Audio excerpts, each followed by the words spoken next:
box of wigs and costumes, and you should let people put on a funny getup if they so desire. I To should. come in. But that's a different production value in terms of getting those type of props. I feel like then you got to commit to it. It does start exposing a little bit of your personality, maybe your subconscious, one would say. Yeah. Yeah, I would absolutely get costumes involved. There's so much fun stuff on the street to pick up. You could have I'm finding all kinds of treasure on the street in Berlin. Really? You could definitely find sunglasses, wigs, thongs, condoms, toys. I've turned into a real raccoon here because I walk around for hours every day, and people leave all kinds of treasure out on the street. Yeah. Have you ever picked anything up off the street in Berlin? Nah, I still have ego from the United States. So if I look like I'm picking something from off the ground in the street, I feel homeless. Or I feel like, not homeless, let me, I know I was on house. There you go. See, I've been on social media. I pay attention. I feel a certain type of way. I feel like, hey, whatever I'm doing, I must really need this to be picking it off the street. But clearly I need to undo my mind and the teachings of late stage capitalism. So how has your Americanness showed up here in a way that you feel is out of step with European culture? Because you're terrified of saunas. Yes, that is random naked bodies that I have not consented to wanting to see. So I still believe in consent of seeing naked body, right? Second is that paranoia. Is that the paranoia? I didn't realize how deep it was until other people observe how I naturally interact with the environment. So some people will be like, "Whoa, is everything okay?" I'm like, "No, no, fine." They're like, "Yeah, you kind of seem kind of a little tense." And I realized like, oh, I'm in a new place. I don't know anybody in here. So I'm like sizing people up. I'm like, who's that? Who's there? Let me see what the exits are. This and that, all that stuff. So that's like naturally happening. Like the exits of a supermarket and a bar. Yeah. And like if something go down, I'm like, all right, so where can I run to? Because like, I've been in a situation where it's like, all right, you need to know where that exit is because something may go down and you might have to. So that. Holy shit! Did you used to be a Navy SEAL or something? Navy SEAL. Nah, I used to grow up in an environment where they just had guns and in closed spaces. So you just wanted to know if something went down, where to go. So you're always surveying the landscape. Always. Are you still doing that here? Yes. Really? I did it today. Where did you survey? Where did you feel paranoid today? Where? Oh, look at that. You feel like, okay, it's like therapy. But you're a cool therapist. I'm a cool therapist. Well, you got the hat and everything. Yeah, you my Berlin therapist. Oh my God. Wow. Look at that. I got myself a Berlin therapist. But where was today? Maybe it was actually sitting right here at my table, right? Is that I heard like a yelling, and it's like, ah, ah, and I'm just kind of like, what's going on? And then there's two guys that were happily dancing in front of each other, and they both was holding cigarettes, and it was just kind of like dancing, and it was like laughing, like, hey, hey. I was like, and it was like at 8 a.m. So I'm like, at first I heard yelling. I'm like, oh, is a fight happening? What's going on? More curiosity and paranoia, but it was just two dudes dancing with cigarettes in their hands, and they were just kind of like doing a particular dance from the part of the world I couldn't identify, and I was just like, Berlin. Okay, so because it's in Germany, it sounds more threatening. It's unknown. Right. Yeah, like if I'm in a particular part of, if I'm in, like, say, where I last lived, New York City, and I heard a sound, I'm like, all right, like I know what's about to happen. Either somebody fighting, somebody arguing, somebody cheated, something like that, right? But here, I don't know. So it's just like, that yelling, I thought somebody was about to get into a fight, not knowing that's like the sound of happiness, right, or the beginning of it, and cigarettes. And cigarettes. Yeah, without the cigarettes, it would have been a problem. But two cigarettes. If they're smoking together, it's still somewhat platonic. Yeah, no street fight's gonna happen when two dudes are holding a cigarette, dancing in front of each other. Yeah, it's amicable. That's the word I was looking for. Yeah, I was trying to decipher what was happening on the train on the way here today with an older Turkish woman who was pushing a pram and ran over another Turkish lady's foot, and then the one lady, I was like, okay, this lady's clearly pissed, and they're going back and forth, and then she went around to the front of the pram and then was leaning on the handle, and then they were just chatting, and then I was like, are they together? Like, it morphed from, this is an altercation. They were right beside me too, and I was doing I was glancing, And I was like, something's going to go down. She had the headscarf on and everything. I was like, she's bullying this old lady.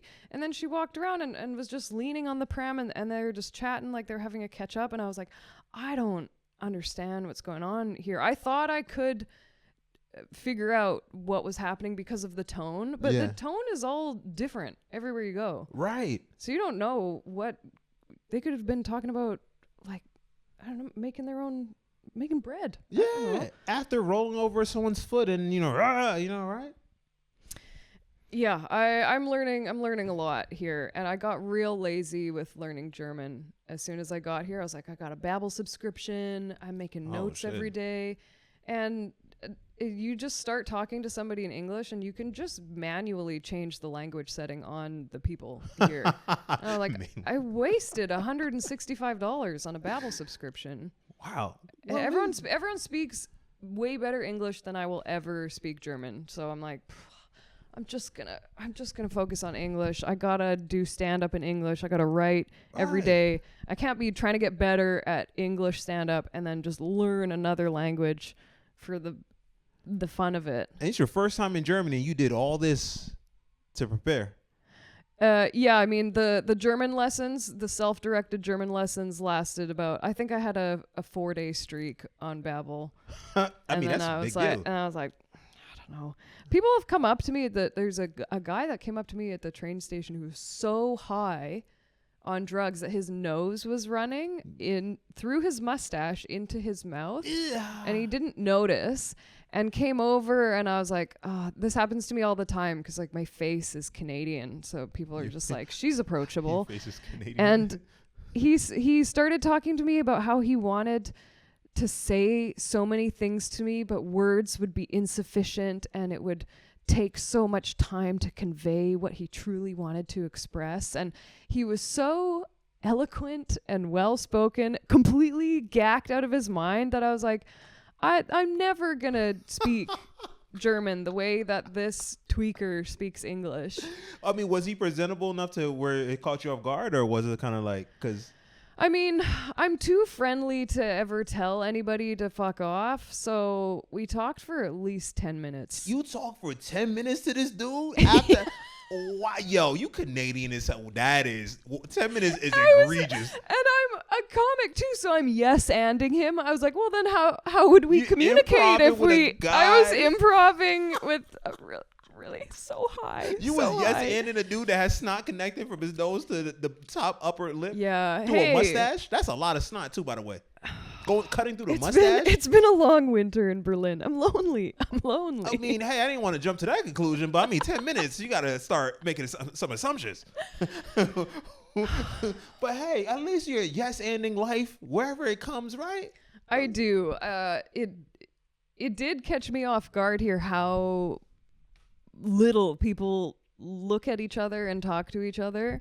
And so there are some days, this is a very like Lynchian existence where you spend all day alone, not talking to anybody. And then you get on a stage and you just talk at a crowd of people, and they don't talk back to you. You're like, shh, no, it's my turn now. And then you get off stage and you go back to not interacting with anyone.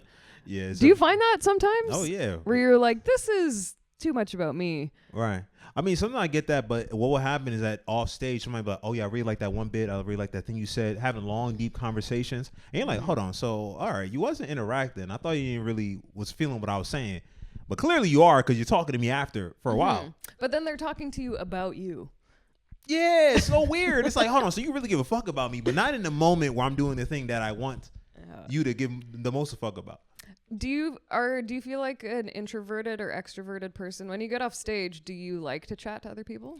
Ooh, good question. I am extroverted. But I do like introvert. I like being introverted, but I am an extroverted person. So like I'm one of these crazy people that off stage I'll go talk to people, then I'll go hang out after we're talking, this and that, food, So yeah, I can go as long. You like a hang? I do. I llove a hang.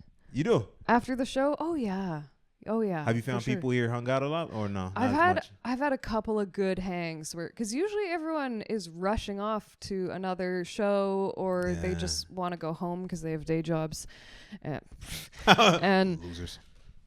I've had when people actually just stay after the show, even just for a couple minutes and hang out. It's great because everyone's in the post-show glow, and oh man, Yeah. it feels so good to be done. I love being done. Of course. Getting right? off stage is my favorite part about comedy. Yeah. it's just oh like my God, being done. Oh.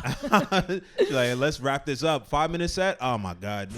Quickest way to get to where I want to go. You're thinking about it all day, and then the moment that you like put the mic back in the stand, you're like, this is what it's all about. Yeah, you like, that's all right, the moment I live for. Will this set connect with all these people in the audience that has nothing to do with what I'm talking about? Let's see what's gonna happen. Will they even get my existence and nonetheless what I'm saying? Yeah, I love a chat after a show with the comics or the audience members. It's so diverse here in Berlin. Like where I was doing stand up in Canada, it's slightly middle, lower class white comedians in hoodies talking about how they can't buy a house, and it's very much, it's super homogenized, the perspectives. Like as a female comic there, it's like 3 of us would go on stage and talk about spin class or hiking, and everyone's living the same life, so everyone kind of ends up with the same material, and it's just not as interesting when you come from kind of a small town. Whereas here in Berlin, every night is just the United Nations on stage. Everyone is from a different country. Everyone speaks multiple languages. When I came here, I was like, ooh, I'm gonna be like exotic. I have 2 passports. I have 2 passports, Canadian and American. And then they're like, oh, cool. So you're from Canada. You speak French. And I was like, no. Yeah. And they're like, oh, you're American. Your family's from California. And your last name is Spanish, and you speak Spanish. I'm no. And I'm like, fuck. I'm a boring white lady in Berlin. Everyone else is so much more interesting than me. Look at that. Berlin has reduced you to just a normal white lady. What are the odds? Hold on. So one of the few. Your last name is Spanish? Yeah, it's Lujan. Lujan. With a J. Oh. With a J that sounds like an H. Look at that. Ooh. So. I speak Spanish. But my mom was born here in Germany, and I don't speak German either. It's a damn shame. Hold on. What? Yeah, my mom was born in Germany, in Mönchengladbach. I feel like every time I say something in German, I get possessed by the devil. But they left when she was 8 months old. It was like 1956. I think the vibes were pretty bad at that time. Yeah. The vibes were off. Yeah, 10 years after some things happened. So they went to Canada, and everyone's like, let's just chill on being German.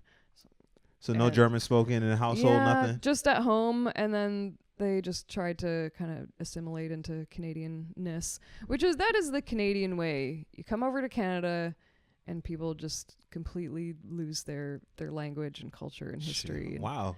That homogenous, huh? Forced homogeny? No, I think at the time, yeah, voluntary, but that's like everybody there. What blend of white are you? Unless you're in Vancouver. Yeah, Vancouver has more diverse, right? Yeah, a lot of Chinese, Indian, more. Yeah, not a lot of white people left in Vancouver, and that's probably the best thing for Vancouver. But have you been to Canada? Only been to Toronto, and I was there for they had that festival. So then the JFL? No, not the JFL festival. It's the other one, the Caribbean. Oh. Yeah, it's the Caribbean festival or something like that, where like I think for a couple of days. So yeah, that's the only time I went there. Drove from Jersey all the way up there through Niagara Falls, everything, and then I went to that festival, and that was a good time. Yeah, that was a very good time. But other than that, Toronto, yeah, I was there, and very quiet, very nice. Nice and quiet. Yeah, that's the first time I encountered like a very nice place. All like a whole city that's just nice.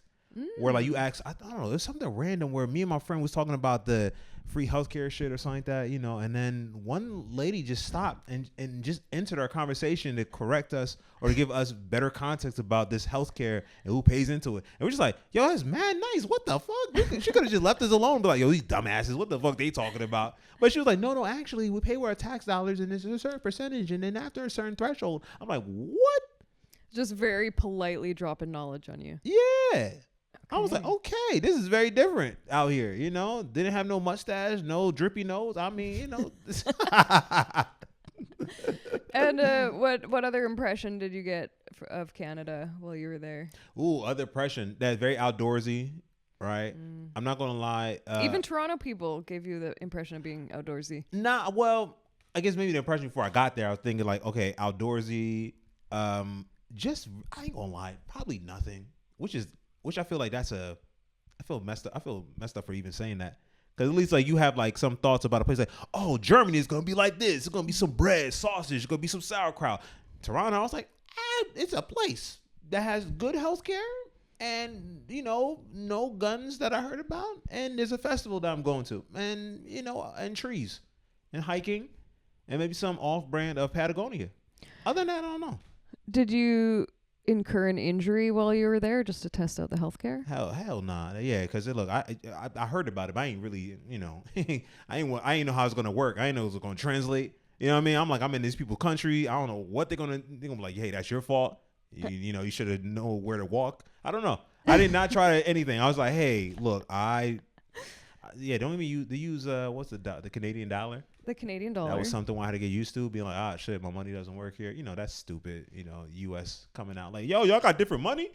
What the fuck? I thought y'all right here. Why y'all using that money for? You know? And they're like, yeah, because we have our own fucking system here. Yeah. You can use American money in Canada, though. I guess you can, but like lots of places will take it, but they're like, we'll take it straight across. We're not gonna like convert it. Yeah. For you. So you kind of have to like play that game. So, yeah, although I'm not sure how that is now. If they're, I mean, after what's going on now, they're like, hey, keep your money. Yeah. I keep the change. No, you change first before I take your change. And I think across the border tourism is down like 70%. Really, 70? I mean, I just made that up, so it could be completely wrong. But hey, I mean, you got sunglasses, so whatever you want it to be. You know what? Behind these shades, I have access to all the knowledge. Wow. So okay. Well, let's circle back here, 'cause I know you right now. You're too cool for some of the setup questions here. The sun is moving to the right. I thought it was going to move this way behind the curtain, and it's coming all the way across the window, which is great because it means that I have more time than I thought with these shades on. Wow, you really know about the nature to just already know where the sun. For you to even have that internal tracking of where the sun's going to go. For me, I didn't give a fuck about, like, I'm not facing this. I'm like, hey, what? It's daytime, whatever. It's not evening yet. You know, that's as far as I go. I know about nature. The sun moves throughout the day. Yeah, but you knew where. For me, I could look at the sun. I'm like, where's it going to move again? I'm like watching it move. I'm like, is this north? Is this east? If I had to guess, I'd say it's 3:20 p.m. Jesus. No, hold on, wait. No, you looked at the screen, didn't you? No? What time is it? It's 3:20. There you go. That was not real. No, for sure. Are you serious? Dude, I used to live in the forest in Canada. There's not much to do out there except stare at the sky and the trees. And I'm good. I'm good with the time of day and the sun. And I'm good with judging distance. Like, I can find perfect level with my eyes. Other than that, I don't bring a lot to the table, but I could tell you what time of day it is by looking at the sun. You know what you can do there. You will hopefully keep us alive to get to a table. I mean, for you to know where the sun is going in the direction. If I looked at the sun and I'm like in an empty wilderness, I'm like, well, you know, hopefully I get some phone reception. I don't know. Did it get 5G here? Have you spent time in the wilderness? Have you camped? I have a little bit, not glamping because it wasn't glorious. It was just we just happened to be around a lot of trees, and that was camping. Do you think glamping is glorious camping? That's what it is, right? There's glorious camping, glamping. Nah, glamping is glamorous camping. Yeah, that's. But I like glorious better. Glorious. Oh shit! What did I say? Hold on. I said glorious. You said glorious camping, but it's glamorous camping. Oh, there's a Freudian slip. All right. I don't know. I don't know which one is different. Which one's more? But glorious camping. I'm always gonna think of it. Glorious. Why not think? Well, I think camping is always glorious. You're in nature. Look, I know you've been. Did you like it? Is the question. I'm one of these people where again back to paranoia. If something goes down, I want to be able to live off the earth and stuff like that. So I have that type of like connection where I'm like, oh man, okay, cool. I know how to dig a hole if I got to use the bathroom, or I know how to start a fire or something like that. You know what I mean? These type of basic things that you need to know. Do you know how to start a fire? Yeah, I saw. Do you feel like you could? I saw a couple of reruns on Discovery Channel about how somebody, Bear Grylls or whatever the fuck, Okay, so in theory. Okay. In terms of me trying, I had stuff to do.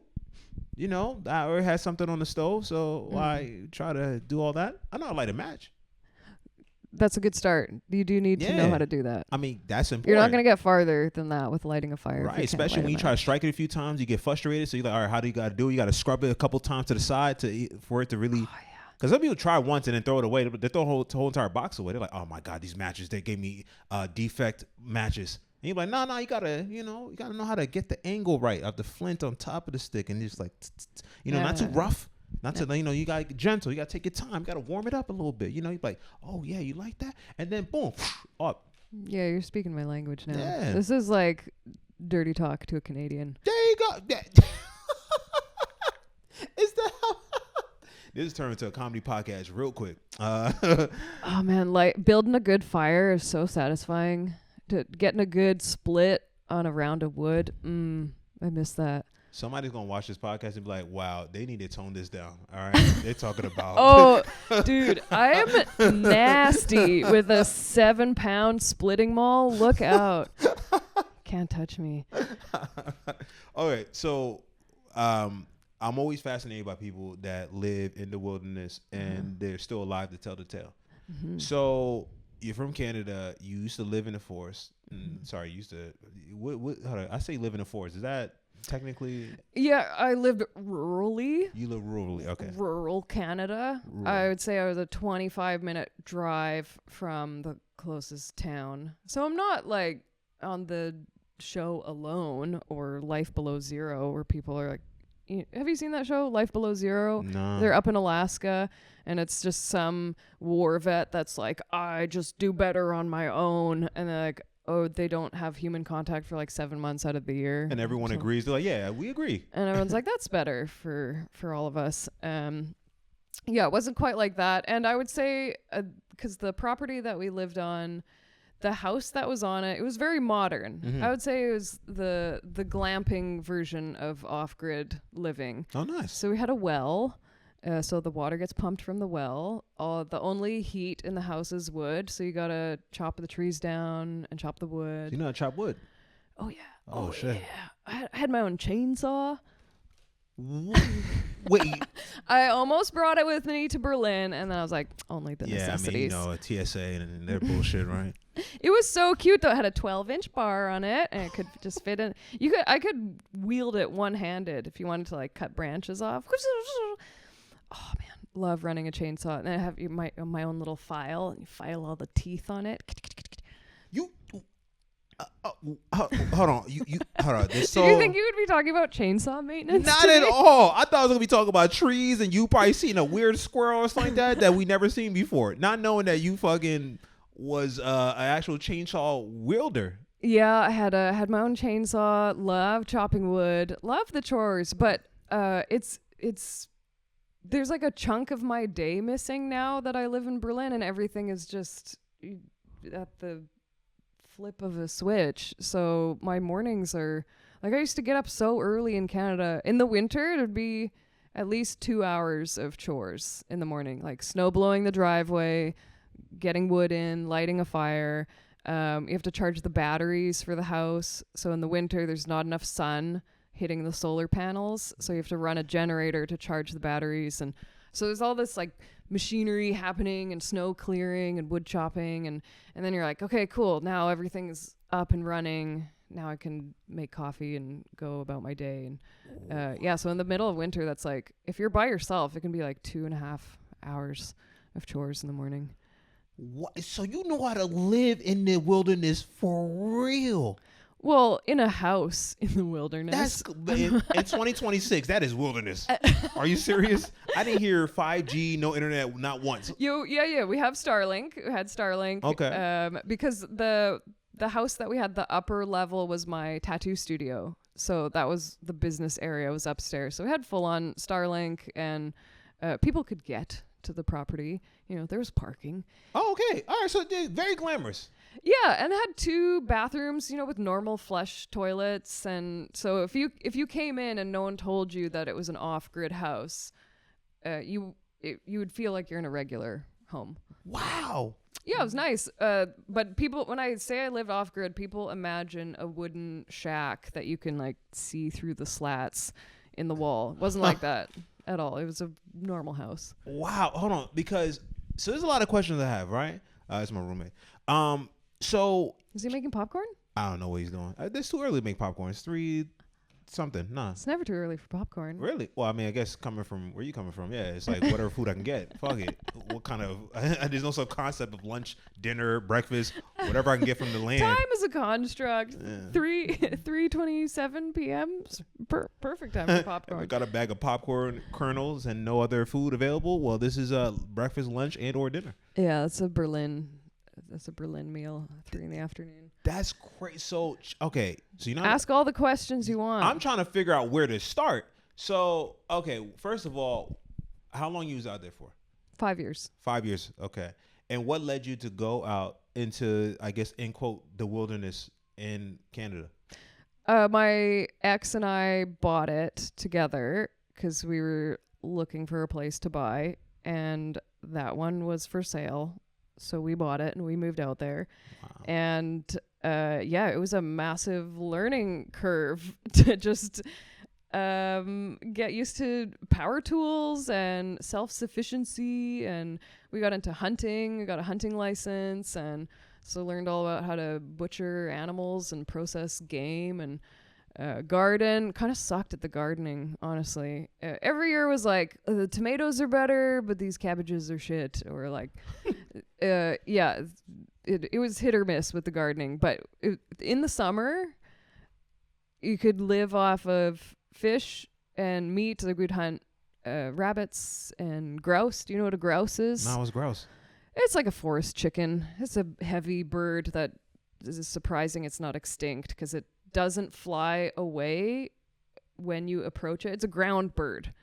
And like a chicken, they can fly, but only when they're really forced to. So you could walk almost right up to a grouse, and at the last second, it's like, all right, I guess I'll get out of the way. And they fly up right in front of you, and they go, and it gives you a fucking heart attack every time. If you've ever been startled by a grouse, you know the feeling. But our friend, he lived out in the woods proper because he was a mushroom picker. So he'd spend the whole summer living out in a tent or a van picking gourmet edible mushrooms in Canada. And he would walk up on a grouse, and when it would try to fly up and away, he would just spike it out of the air like a volleyball. That's how he would hunt them, and he'd just take it back to camp and eat it. So this bird is really defenseless. You can slap it, and then that's it? If you come up on them and they fly away too late, you can smack them out of the air. And you hit them all the time with your cars because you're heading down the road, and you'll see one, and they walk in slow motion. Then they're like, oh, a car's coming.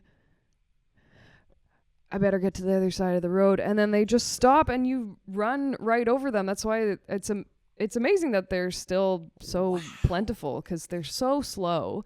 But I think a lot of time the predator will just miss them entirely if they stay still enough.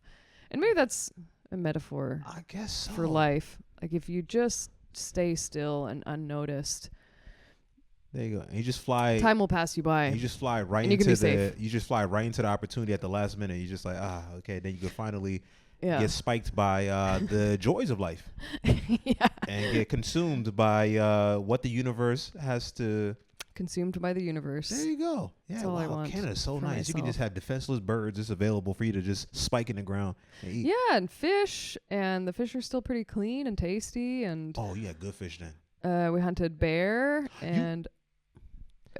I love talking to white people sometimes that do these things because you guys talk about this shit so as if I hunted a bear, and what do you mean? And no, it stops at bear and then followed by this is how I hunted a bear. So let's go back to bear. Okay. So I'm again not I know you got muscles and this and that, you got a beanie, so a very strong, willing person, right?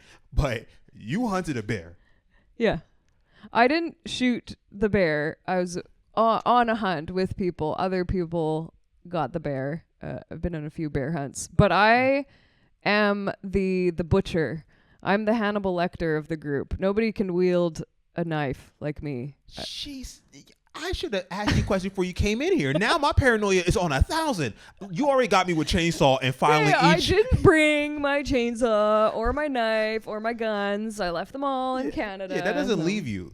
That type of knowing how to file. I didn't even know you could even do that. I just thought you get a new chainsaw. You just throw that one in the garbage. And you get you just huck it in the forest. Yeah, you just put it in a garbage pail or whatever, right? I don't know the recycle is, but whatever. They'll take care of it.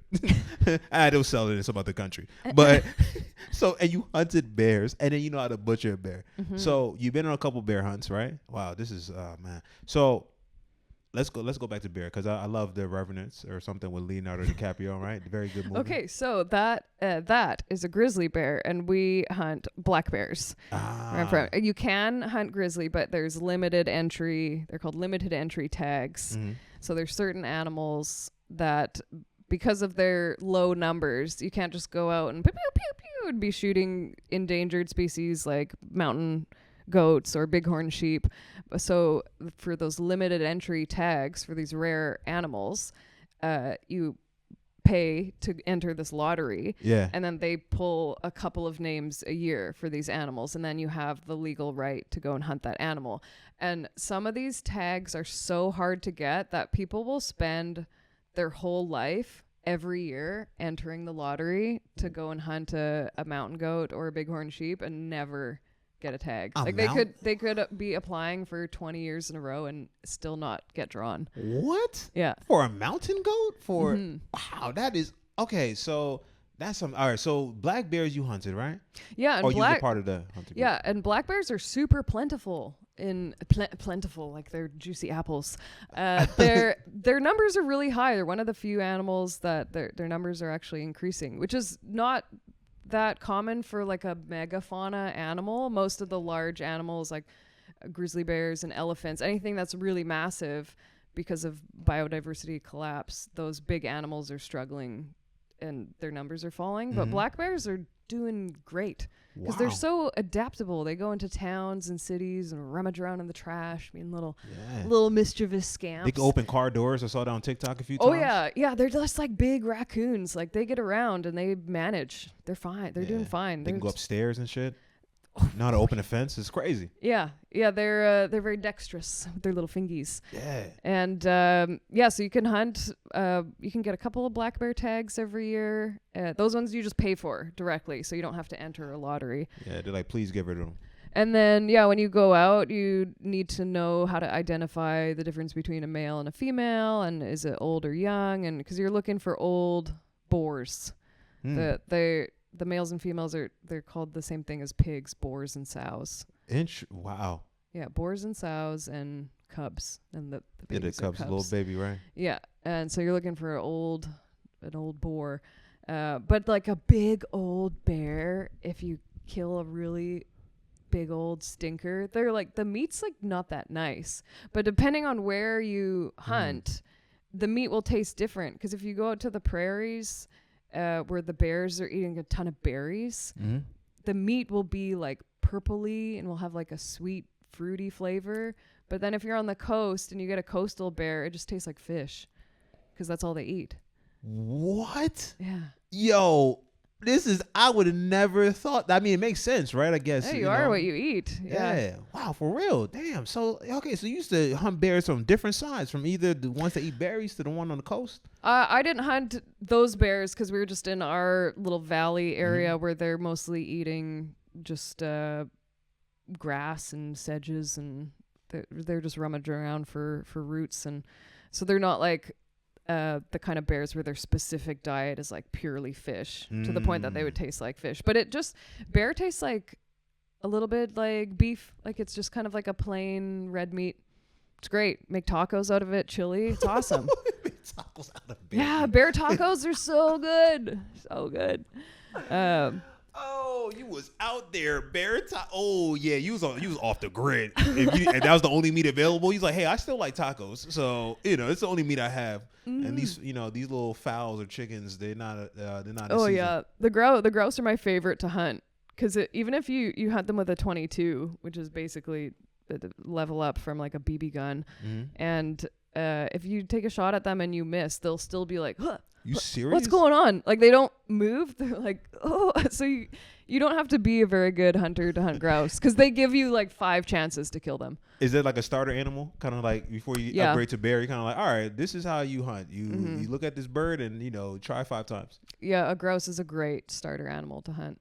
And this sounds, I'm sure maybe some people listening are like, you're a brutal, cold-blooded killer, but I used to be vegan for 11 years, which now that I'm in Berlin, I'm like, oh, vegans are so annoying. I thought there would be an oasis for you because there's so many vegan restaurants. I'm over it, dude. That's old news. Well, I was vegan for over a decade, and then I just got to the point where I was like, this is not actually the best diet for the environment, and this is not without consequence to animals and the planet. And if you're gonna try to eat like sustainably and ethically, be hunting animals in your local area is like the best way to do that. What? So when did you get to that conclusion? Before or after the whole living in the wilderness experience? Yeah, pretty much as soon as I would say I stopped being vegan like 2 years before we moved off grid. And then once we got out there, I was like, yeah, this makes way more sense. Yeah, because being vegan out there, I mean, literally you won't be able to survive. Like, you can't. Just digging up roots. Yeah, you'll be fighting with the black bears being like, all right, tree bark. Yeah, this is my tree bark. This is my roots. This is my fish. Not fish, but you can't eat fish, right? But yeah. I'm vegan, but I'm pescatarian. People do that. Pescatarian is the one I don't understand. What do you mean? Pescatarian? Come on. There's a lot of fish. You got octopus, you got tuna, you got salmon if you want to be fancy. Yeah, I'm aware those things exist, but I don't understand the philosophy of pescatarian. Like, do you know why people are pesky? Yeah, I know. Well, I mean, maybe from like a Rastafarian standpoint or so, that people of that, religion, I don't even know religion or whatever, but they eat like fish and stuff. I think because something about it where they can't eat meat or something. So you have like a lot of Jamaican Rastafaris or so like that might either be vegetarian or pescatarian. Oh, I didn't know that. Yeah, so like. Okay, now it's my turn to learn something. There you go. So okay. if you go to like Brooklyn, you go to certain parts in Brooklyn that like any Jamaican spot you go to that they actually got like fish dishes like all the time. Like there's no ones that they're like we don't have any fish. It's like you see that on the menu because part of their I won't even say religion, but I think Rastafarianism, that's a religion. I guess right? So. But the way it's marketed is not really, not marketed, but the way people live is kind of like a movement. It seems like a movement, a spiritual movement rather than a religion. Because they don't try to like indoctrinate, they don't try to indoctrinate people. They're kind of like, hey, look, if you're part of it, you're part of it. If you're not, you're not. Or, every religion is going to be like that. So really, you really like that oxtail? You really like that fowl, that blackberry? Because, over here is a little bit better. You should think about it, but not like on something like you're going to hell. They're not doing that. So they don't eat red meat or pescatarian. From what I know, they're mostly pescatarian, if not all. Are you on any kind of specific diet? Do you follow anything like that? To be honest, because it's funny because my family they're from Liberia, right? So like majority of my family they lived on a farm and stuff. So like rural living is like literally I'm the first person. I was like, what trees? What are you talking? So I'm the American boy, right? Okay. But like anytime I like visited Liberia or so like that, we go into the village and like in there, that's where like they live in like people farming, like on some waking up early, making sure to tend to the field, like to the field and everything, the garden, hunting. Everyone comes together. Somebody knows how to use the dogs to bring the people into the bush and then know where to shoot and so it's like. So have you been around that then? Yeah, I've been around a couple of times. So this is me feigning it a little bit in terms of like being like, what? Then I'm like, hold on, wait. Majority of my family, they'll tell me stories about how they had to make like a fishing rod from a stick and some weird thing from the tree to make a string, and then some other little wooden piece to make the buoyancy thing, and then add like the piece of meat on the end of the string or something like that, and tie it in a certain way, and then that's how they fish. And like I say, majority of my family members that are like that are born before I was born, like they all know how to like. Wow. They already know. Like it used to be something growing up that we used to go to the farm and actually pick like the peppers and everything. So like I have family members that they refuse to go to the supermarket to get their peppers or like certain type of vegetables. They'll go to the actual farm, like in somewhere in like Pennsylvania, and go there. And like I had to do it myself, where I had to like find what's the best pepper, what's the best potato leaf and collard greens and all that stuff. Oh, dang. Yeah. So when was the last time that you were there visiting family? In Liberia. Yeah. Ah, man, it must have been like what, 5 years, 6 years, or something like that.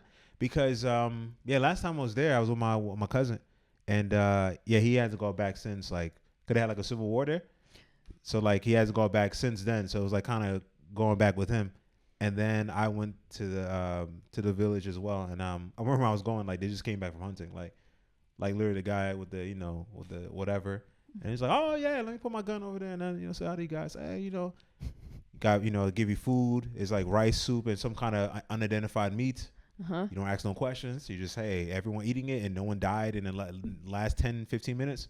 I think I might be good. Those soups are good. A rice soup with mystery meat on top? Hell yeah. So good. Oh my God. You don't know what it is. You don't ask. Don't ask. If you ask, that means you're not hungry enough. Oh, you're from Berlin. What is this? How much protein is this? What's the fat percentage? Yeah, give me the bowl. You're not hungry. Oh, wow. So 5 years ago. So, this is going to be a dumb question, but is there still a war going on there? No. What's happening there? Yeah. That was ages ago. Yeah. That war started from like 89 and it ended like in like 2007, like 2007, 8, 9. Civil War. Yeah. Right. That one's very, very serious. Yeah. Between what two groups? Yeah, so you had like I think the LRD, the Liberian Revolution Front, and then the Liberian United Revolutionary something, LURD or something, and then some other group. But basically, what happened was like a coup d'état that happened like in the 80s somewhere. Then there was like then that guy who did a coup d'état and was president for a little bit.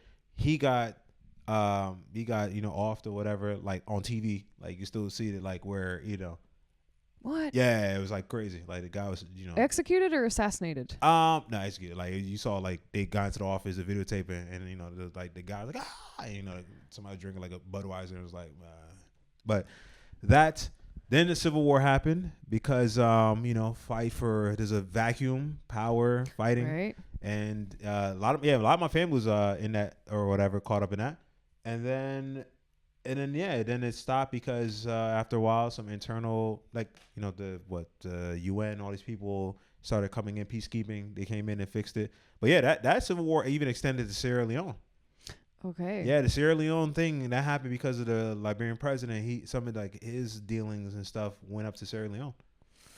Yeah. And so what is it like there now? Is there still political fallout? Is there damage to the country? Like when you go there, are you like, oh, it's obvious that there's like wreckage? No, it's much better now. Yeah, like now it's like much better. You go there, have a good time. Like in terms of like the food that's out there, if you want to like just stay there for a little bit, it's actually pretty dope now. Like you would not, I mean, obviously still have some effects of it and stuff, but like it's not to a level where you're like, shit, like, yo, am I safe to even go here?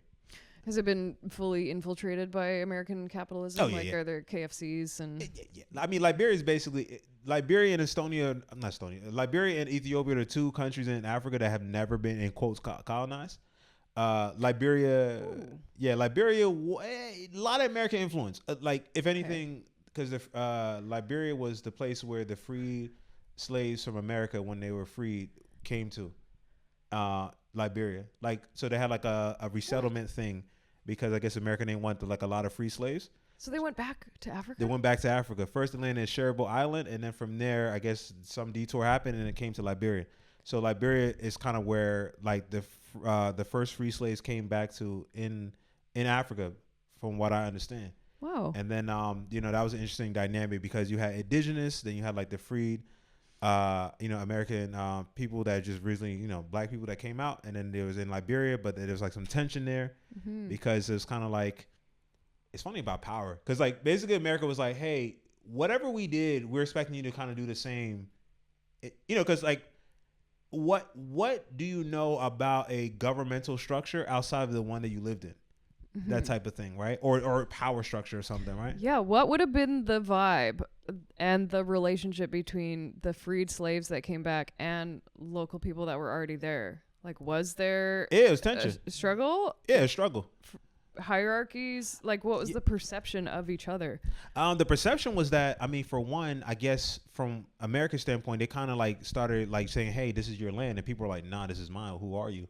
And they're saying like, yeah, we're this. And it was like, because in Africa is more based on the tribal lines instead of like skin color. 'Cause everyone's black. So it's like, all right, well, that's, yeah, but who are you?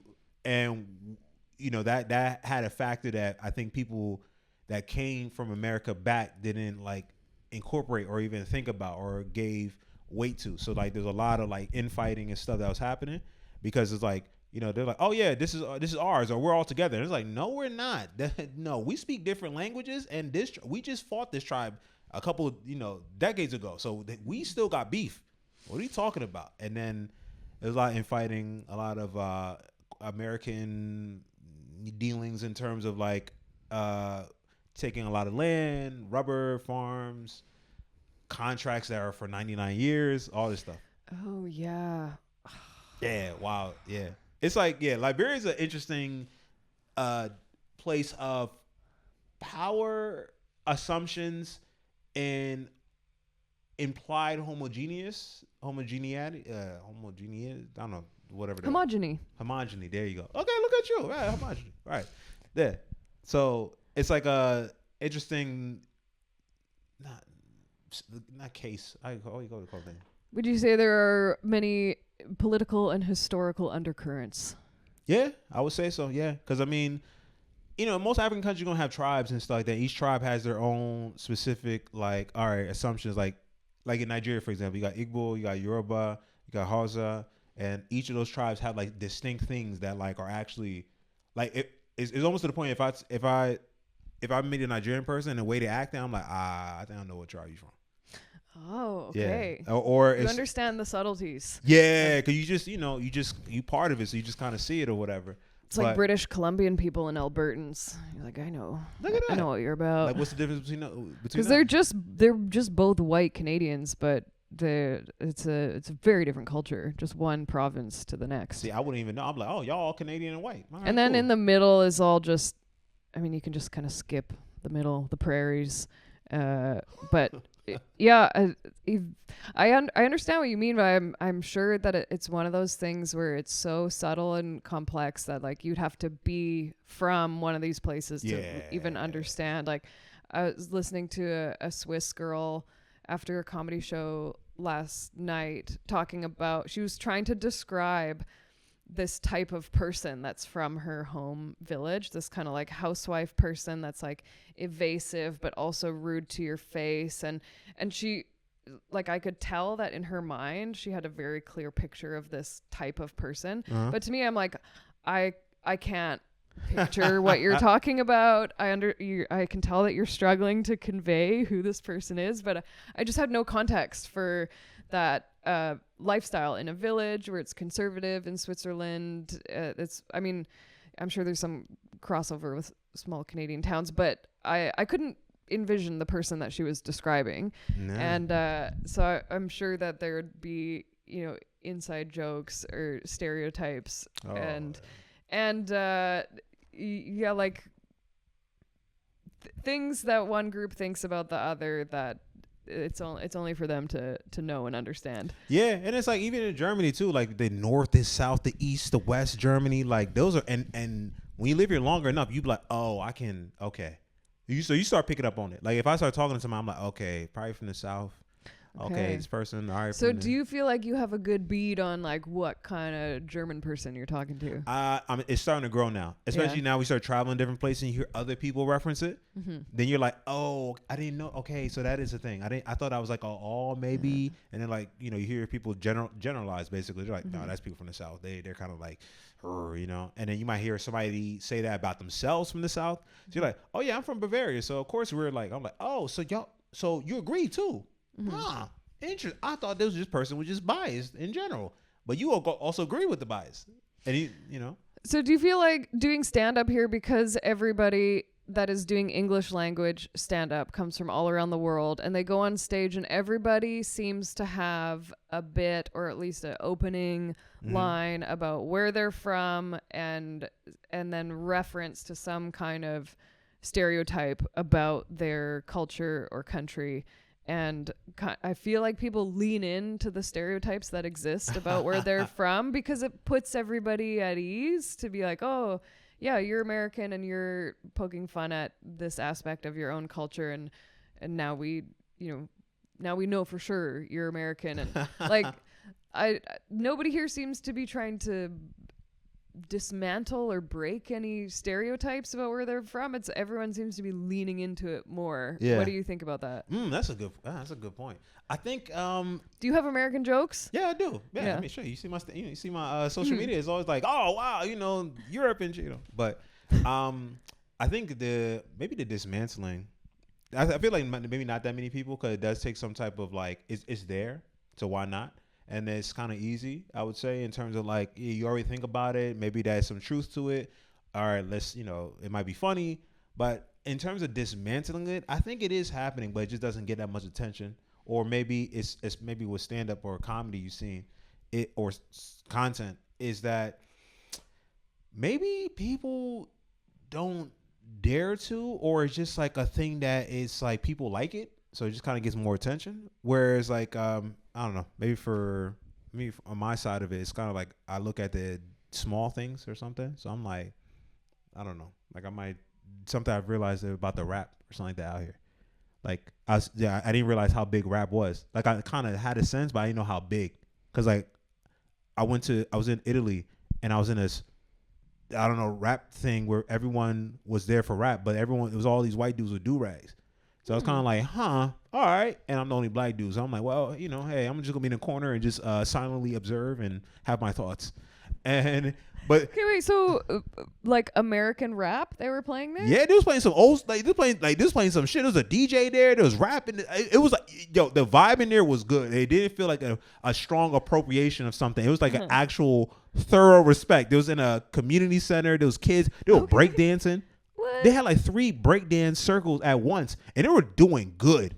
It wasn't like I'm talking. And they were like white Italian kids. White Italian kids. They had like from the kids. They had a girl. You could tell like they had the newcomers coming in. You could tell somebody had like some heart. They wanted to prove themselves to the OG. So he was like doing like a whole bunch of spins. He kept on going in. He was going crazy. His feet. And you were the only black guy there? I was like, there was one black dude, but I think he had enough. And then I was like, fair point. But I was there. I was like, I just couldn't help but smiling. And then there's one Italian dude, he was rapping. But the thing is, like, I didn't know what he was saying, but he was like flowing. So I was like, yo, I'm in this small, not small, but like in the part of Italy no one goes to. I'm there. I'm seeing like white dudes in do-rags and, early 2000s type of clothing styles. And they breakdancing at the same time. The kids are there running around breakdancing. The women are breakdancing. They rapping. Some 2 dudes, they rapping. Everyone's like, yeah. You could tell he's like the main guy of the city. They, everyone, he's from there. People were giving respect. I was just like, I didn't know what they were saying, but I knew what was going on based on just the vibes of just hip hop and rap. It was like crazy. It was something where I was like, yo, not like, and again, I was not like being like, oh, white, I was just like, no, I was like, yo, what? I was like beside myself. I think I was with some people. They're like, no, are you okay? I'm like, no, I'm just taking it in. You're just witnessing. I'm smiling. I'm not I don't know what the fuck he said. I'm like, yeah. I feel like Italian rap would really flow. I mean, yeah. Did it sound good? It was good. Yeah. It was good. I ain't gonna lie. It doesn't matter what they're saying. It sounds good. And I'm talking about they had the hands, this and that, whatever, and you just bouncing back and forth with the flow. I was like, yo. Were there crazy hand gestures happening? It was crazy, but not like on some like, hey, check on my fucking rhythm. Hey, boo. It was just like more of these. Yeah, that's funny. Nah, it was just kind of da da da da da da da da da da da da da da da da da. It was like the pizza.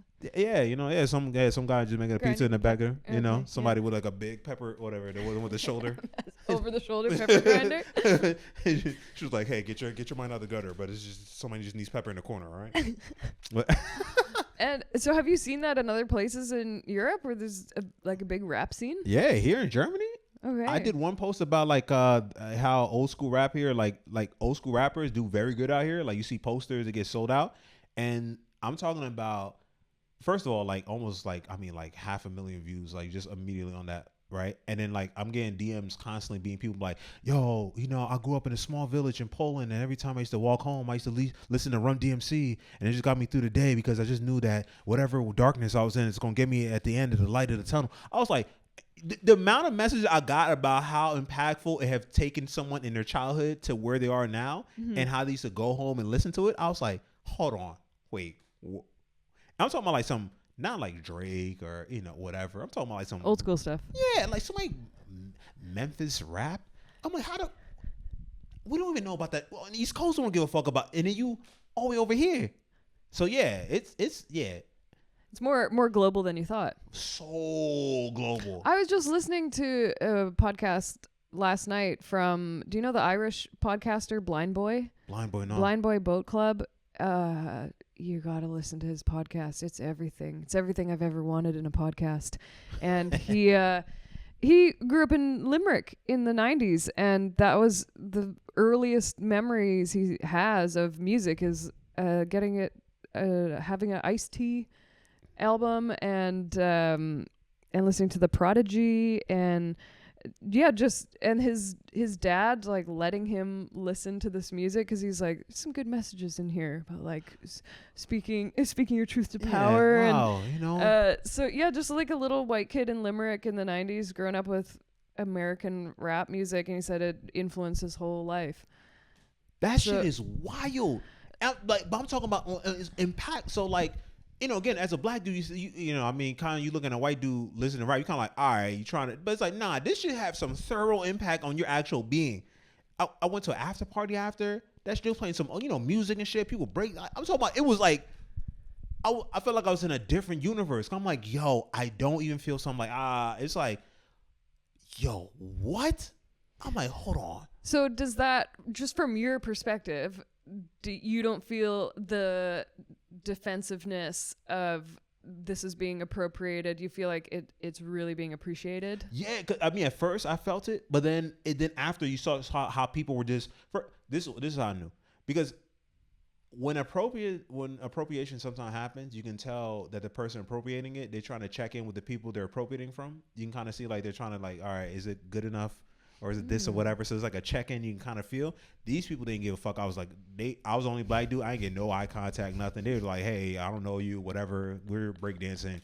You can join our culture if you want. Yeah, it looked like based on the shoes, you don't know how to breakdance, so just stay on the side. I'm like, oh shit. Oh, I'm irrelevant in this place full of white dudes with do-rags. Oh my God. I was like, yo, no one's checking in on me. No one's like, oh, that's what does he feel. No one gave a fuck. Everyone's like, we're breakdancing with the lights on in this community center in Torino, Italy, and this is what we're doing. I was like, shit. So yeah, they were in their own world. That's what made it where I couldn't even feel some type of, I'm like, no, this is what they do. And they're doing it well. Like they're breakdance. I'm talking about they were doing some 50-year-old guy fucking break. I'm talking about break. He was like the best one there. I'm like, yo, 50-year-olds breakdancing? That's not appropriation. That is like real. This is your life. That's just plain impressive. Yeah, you can't just appropriate breakdancing. That is not an appropriation type of movement to do. So what do you like about Berlin culture when it comes to music and festivals and art? Like what feels different or interesting to you here? What feels interesting? I'd say that the support of art is very like, you probably feel it, but like people really support art in general. Like if it's art, people are willing and open to see what it's about or like to take it in. So that was something that was like new for me, especially coming from like the States, living in the East Coast, living in New York City for a while. So art there is of who are you first, and why should I listen to your stuff? Here it's like, oh, what kind of art is it? Let me find out more about it, and let me find out more about this person. So it's like people are really purely sensitive to the art in a way that they're willing to explore it. And in the States, it's more about the cult of celebrity. Like, they won't buy a book unless they recognize the name or the person on the cover. You're not a New York bestseller. You're in this rusty bookstore. So why would I spend my time to read a book from a rusty bookstore? You know, whereas here, they're like, oh, my rusty, what? Like, rusty, bro. Like, rusty bookstores here is like the best. Yeah. You know what I mean? Like, people, sometimes it's packed. You know, and then people are in there and like, oh my God, you know, hey, do you take card reader? I don't know. You got PayPal, and please do it on friends and family so I don't get taxed. Oh my God. Wow. What? You're not even in business. You're just some guy who has a flat that he just hollowed out and just put bookcases in there and was like, hey, this is my business. There are a lot of shops that I walk past here where I'm like, I can't tell if this is somebody's ground level living room or if it's a store. You don't know. That is kind of a vibe here. That's like the vibe. It's the stores are half the size. We're in your bedroom. Yeah. The stores are half the size of your bedroom, and like, it looks casual in there. There's a couch, and I'm like, is this a shop or is this someone's house? And you don't even no advertisement either, no sign to say like this is what it is. They got like a chalkboard that's like 5 blocks away, being like, hey, go on this street. Wow, great. I don't even know how to pronounce the street that I'm on now. I have 6 items for sale. Come check them out. Just on a rusty board. That's the aesthetic of Berlin. You know, just something rusty that got Zoo for Schenken, right? You know, or for I like the aesthetic. It's gritty. It's post-apocalyptic. I came here in December, so I've been here December, January, February. I came for the bleakest months that you could experience Berlin, and I kind of like the vibe. It's grown on me. I'll definitely come back for Berlin you definitely summer, come back. But you got. I mean, these tattoos you got. I mean, this is. I know. I haven't even shown off the tats. Yeah, you got it. In the weak Berlin sun. There you go. Yeah, I mean, when the minute you shake somebody's hands, you see all those tattoos on your fingers. That's a wrap. They're gonna be like, oh, welcome. Welcome. Yeah, there are. The tattoo aesthetic here is different to me. It's like everybody collects a little tattoo that it's like everyone's gone just like, fuck it, put it anywhere, and like don't finish drawing it just either. Somebody's grandma on one arm, you know, a raccoon on the other. And it's like, why you get that? It's like, you know, I just felt, you know, nutty. And it's like, all right.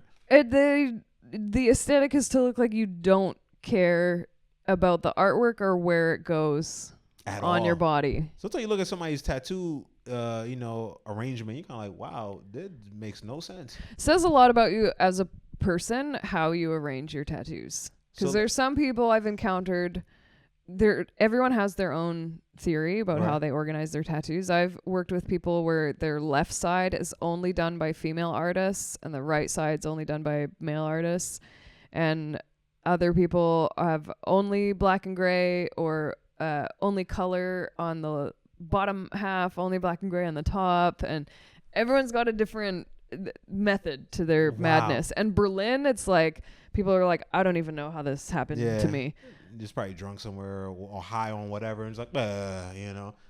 Yeah, and then they woke up and they're like, this looks fucking cool. Yeah, and you know what? I'm about it. I think it does look fucking cool. And I mean, show it off too. Yeah. Keep on going. Just want to make sure things are all good. Perfect.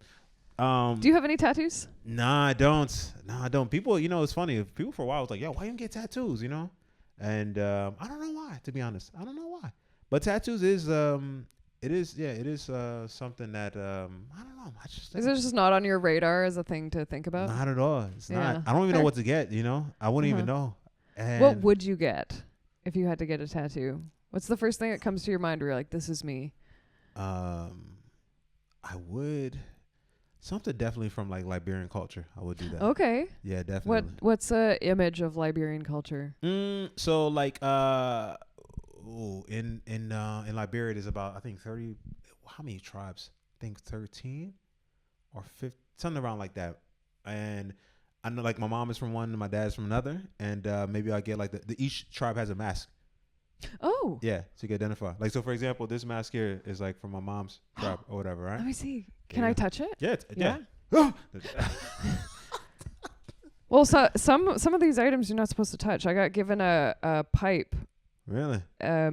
Last summer by an ayahuasca maestra and she said no one else is allowed to touch it except for me. So when Wow.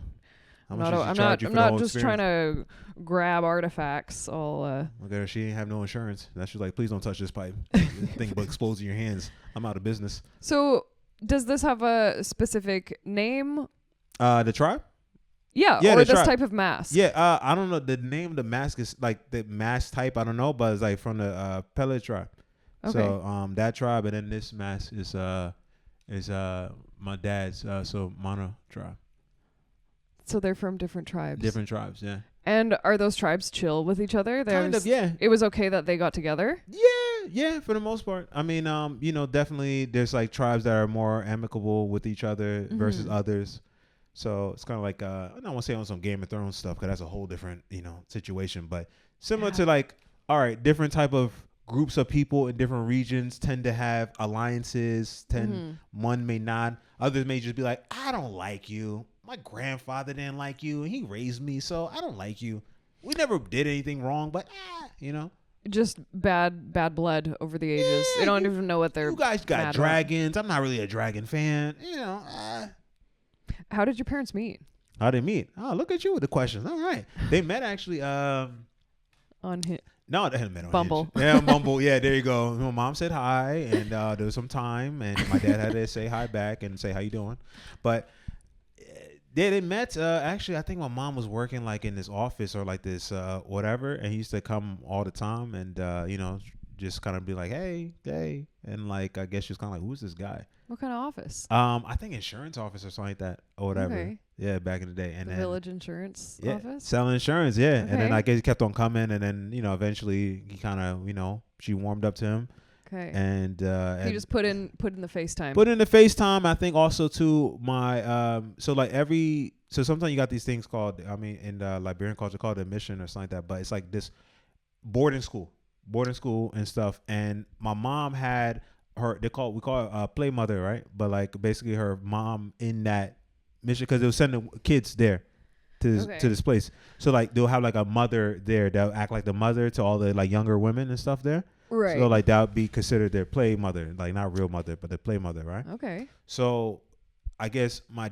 dad and my mom's play mother knew each other, so like that. So I guess he always maybe was asking about her. So then eventually I call her my grandma, but basically my mom's play mother was like, hey, this guy keeps on asking about you. And she's like, who's this guy?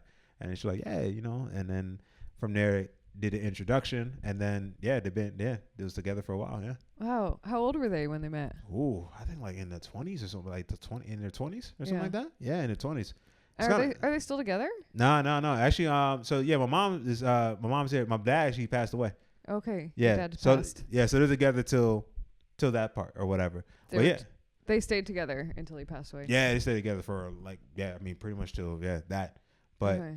they met there in Liberia. They came over and everything.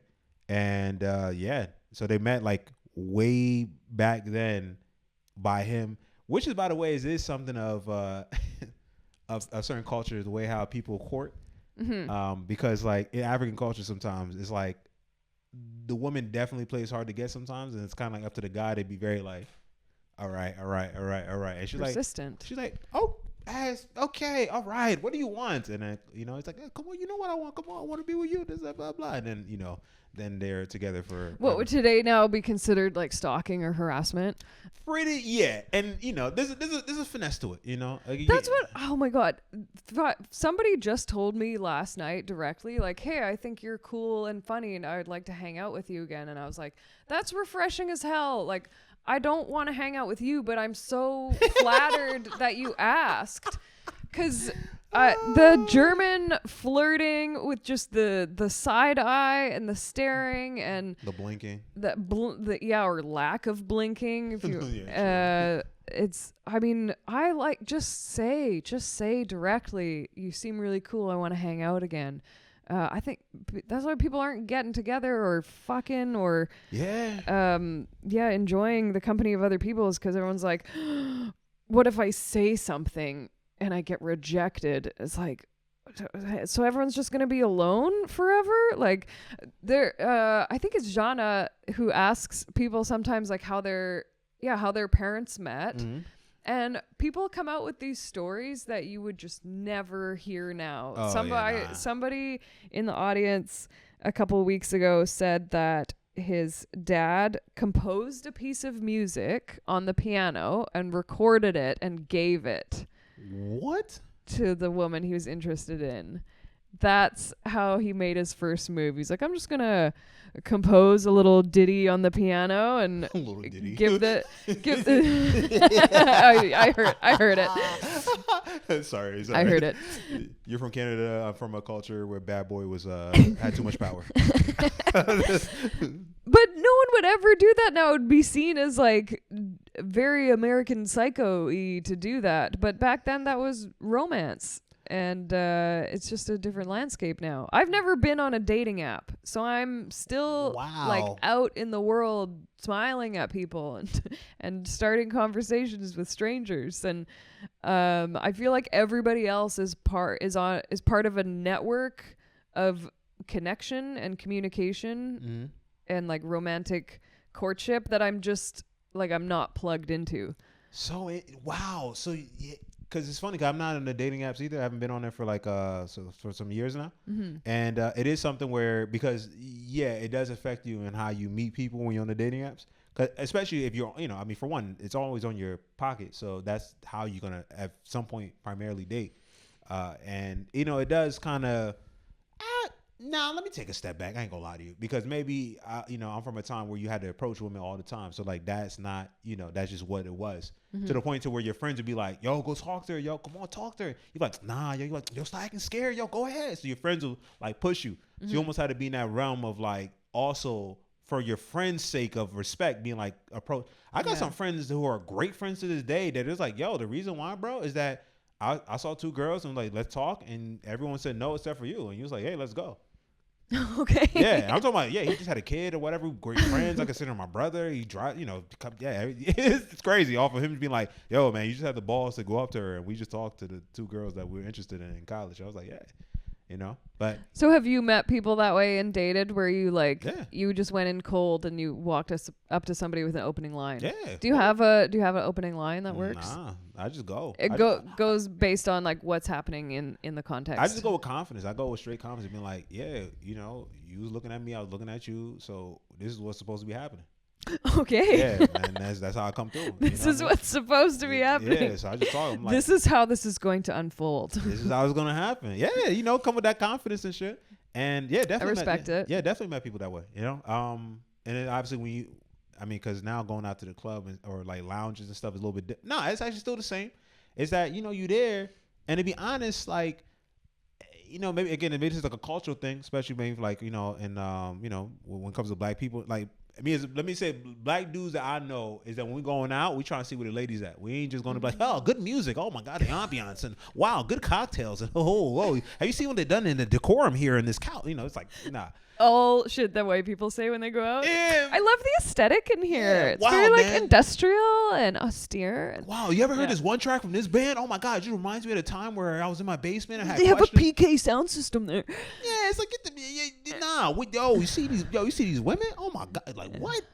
So that was our thing. So we went out. We were like, hey, yo, you see her, yo, so So then, of course, you got one friend. You're gonna talk to some girl. Then you don't want to be the one just standing around with just a drink in your hand because everyone's there to meet. That's the thing, right? So no one's there to be like, oh, good sound system. It's like, no, ladies are there, kind of, all right, let me be here. I know some dudes here that look nice. Same with the dudes with the women, right? And then you make your move. Yeah, I've been to one club since I've been in Berlin, and I went by myself. Wow. To have I was like, if you're in Berlin, you need to go out at least once to a club. And so I was in my own auric field. Okay, I had a scarf and I had a mushroom microdose happening. I had a hard candy in my mouth, and I was at the very back so I could have space to fucking. I'm there to dance. I'm there to do white people shit. Yeah. I'm there to appreciate the music and dance weird with my elbows. And this black guy came up beside me and like very gently touched the small of my back and whispered in my ear. He had a British accent too, which was like, and he was like, I love the way you dance. And I was like, oh my God, I will never need another compliment ever again. If a black guy is gonna whisper in my ear, "I love the way you dance," I'm like, I could quit comedy tomorrow. There you go. I'll be fine. I Hey. could ride this compliment into the You're next doing the right thing with your lifetime. elbows. Don't ever call them Yeah. weird. You know, black dude touch the lower small of your back. Your elbows are doing the right thing. Yeah, I don't think he was looking at the elbows. But it was the confidence. He came in, it was so refreshing, and I was like, I respect it. And then I was like, oh, thanks. And then I was like, do you want to dance with me? Because all these Germans are giving me weird side eye from 30 meters away that it's like, I'm not going to come up to you and be like, I saw you blinked twice at me. I count your blinks, and I just knew you was feeling me just as I was feeling you.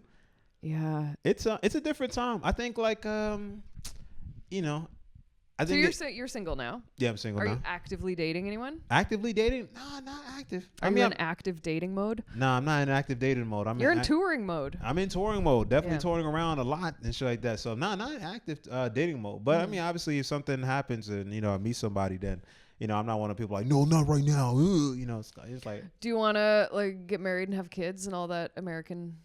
Yes, American I do. Dream? Yeah. Yeah, I Yeah. do. Yeah, I'm one of the rare weirdos who. One of the few left that wants to have a wedding and children. And Yeah.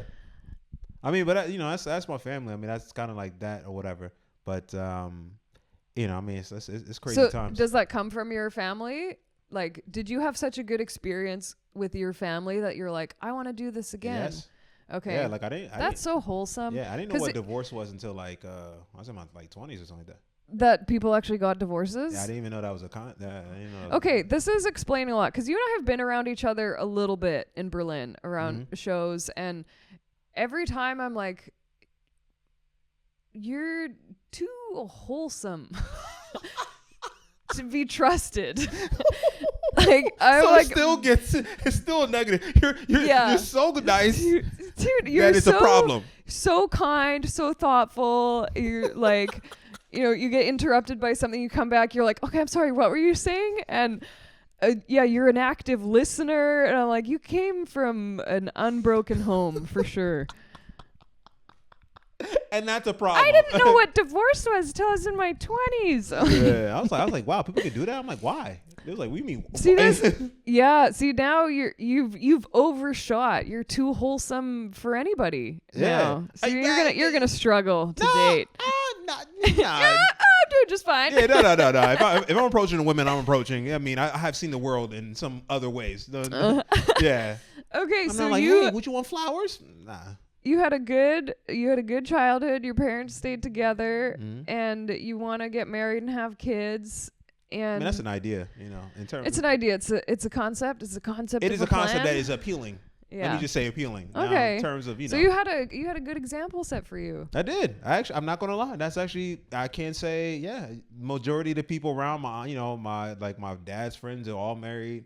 They had kids. Then we come to each other's house. Like, so it was always like somebody together in one house all the time. Like that was just my work. Like I didn't, my cousins. Yeah. Like in my family, if you're not married or together, that's like actually like an anomaly. Right. Like the amount of marriages that I used to go to like a wedding almost like once a year every summer for like my whole entire childhood. Like it was always always a wedding. Now looking back, there's definitely some people broke up and they just needed for their own face of the community. They was like, hey, I didn't get married again. I can't be I can't be in my third marriage and not be married. So in hindsight, I was just aloof. Mm-hmm. But probably the amount of marriages that were happening per year every summer, not all new. Yeah. There's probably some people that are like, The second time around. hey, Like, hey, haven't I been to one of your weddings before? right. I've been for the marriage, but in terms of the actual relationship, Yeah. did it survive? Probably not. So have you come close to getting engaged? Have you been in a very serious relationship? Nah. I mean, serious relationship, yeah, but in terms of engaged, no. I haven't circled around. Nah, because engagement, I mean, that's Good like idea. it's a thing. And then also too, I think as you like start dating more, you start realizing what it is you want when you didn't realize what it like. Either you realize what you actually want, and or whatever you thought you want is not actually as important. If that makes any sense. Mm-hmm. So like you start realizing like this is a not non-negotiable, but let's just say a really nice to have. I don't think I Yeah. can see myself. Then we have you're like, you know, hey, there's some other pressing issues that not issues. There's other pressing things that I should look for rather than this small thing. Have you ever done a 4-quadrant exercise with like manifesting your perfect person? Nah. Oh man, okay, we should do some arts and crafts after this. You Oh, get a piece of paper, Yeah. divide it into 4 quadrants, Right. and each section you have your non-negotiables, your must-haves. Right. Then you have your deal breakers, Uh-huh. and then the other 2 quadrants are would love but could live without, Mhm. and then don't love but could live with. And so it kind of makes, instead of just having a pros and cons list, which can be a little too harsh and abrupt, Uh-huh. that you have more of a malleable mind map of what kind of person you're after. So it can be Wow. things that are not as important. Like one of mine in the would love but could live without.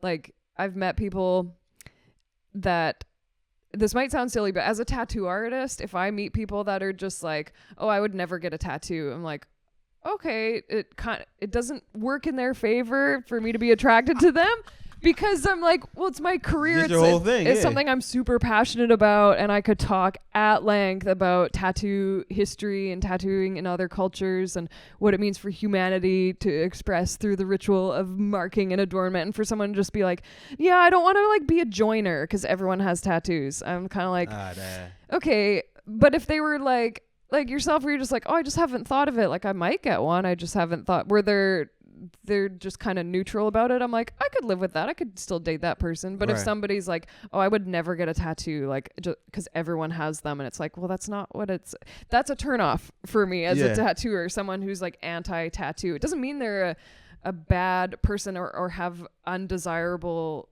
qualities or traits Yeah. as a person, but it doesn't green light me for attraction. So that's kind of in the like in between quadrant of like, I don't love that, but I could live with it. Yeah. Do you have deal breakers or absolute green lights where you meet a girl and she says something where you're like, that's a plus. I like the classical thing. I actually, this is funny. This is something I used to, and then it didn't really matter as much in terms of like a woman that like, like cooks or whatever. Mm-hmm. I like food a lot. Like I really like food, like on a way that the size that I am now doesn't do justice for the love of food that I have. It's like really, I'm sorry for whoever, but anyways, that I'd say like, that's something that like a nice to have, and then it was something where it's like, all right, well, look, I mean, if life gets to a certain point where we can eat out all the time, then that's not really a big thing. Now, don't get me wrong, not that you do. If you just know how to, I just like the fact that you just knowing. It's kind of like maybe I would assume with a woman and like a guy, the woman would just like to know that the guy could defend or do something physical. Not that he has to do it, build everything every weekend and shit, but just the ability that I just know you're good with your hands to fix some shit. He doesn't need to run a chainsaw or hunt a bear. Right. He just knows where to shoot the bear. Okay. Not in the shoulder, not in the fucking, ankle. Right to where it needs to be, right? Okay. Just baseline physical, not even prowess, just like capability.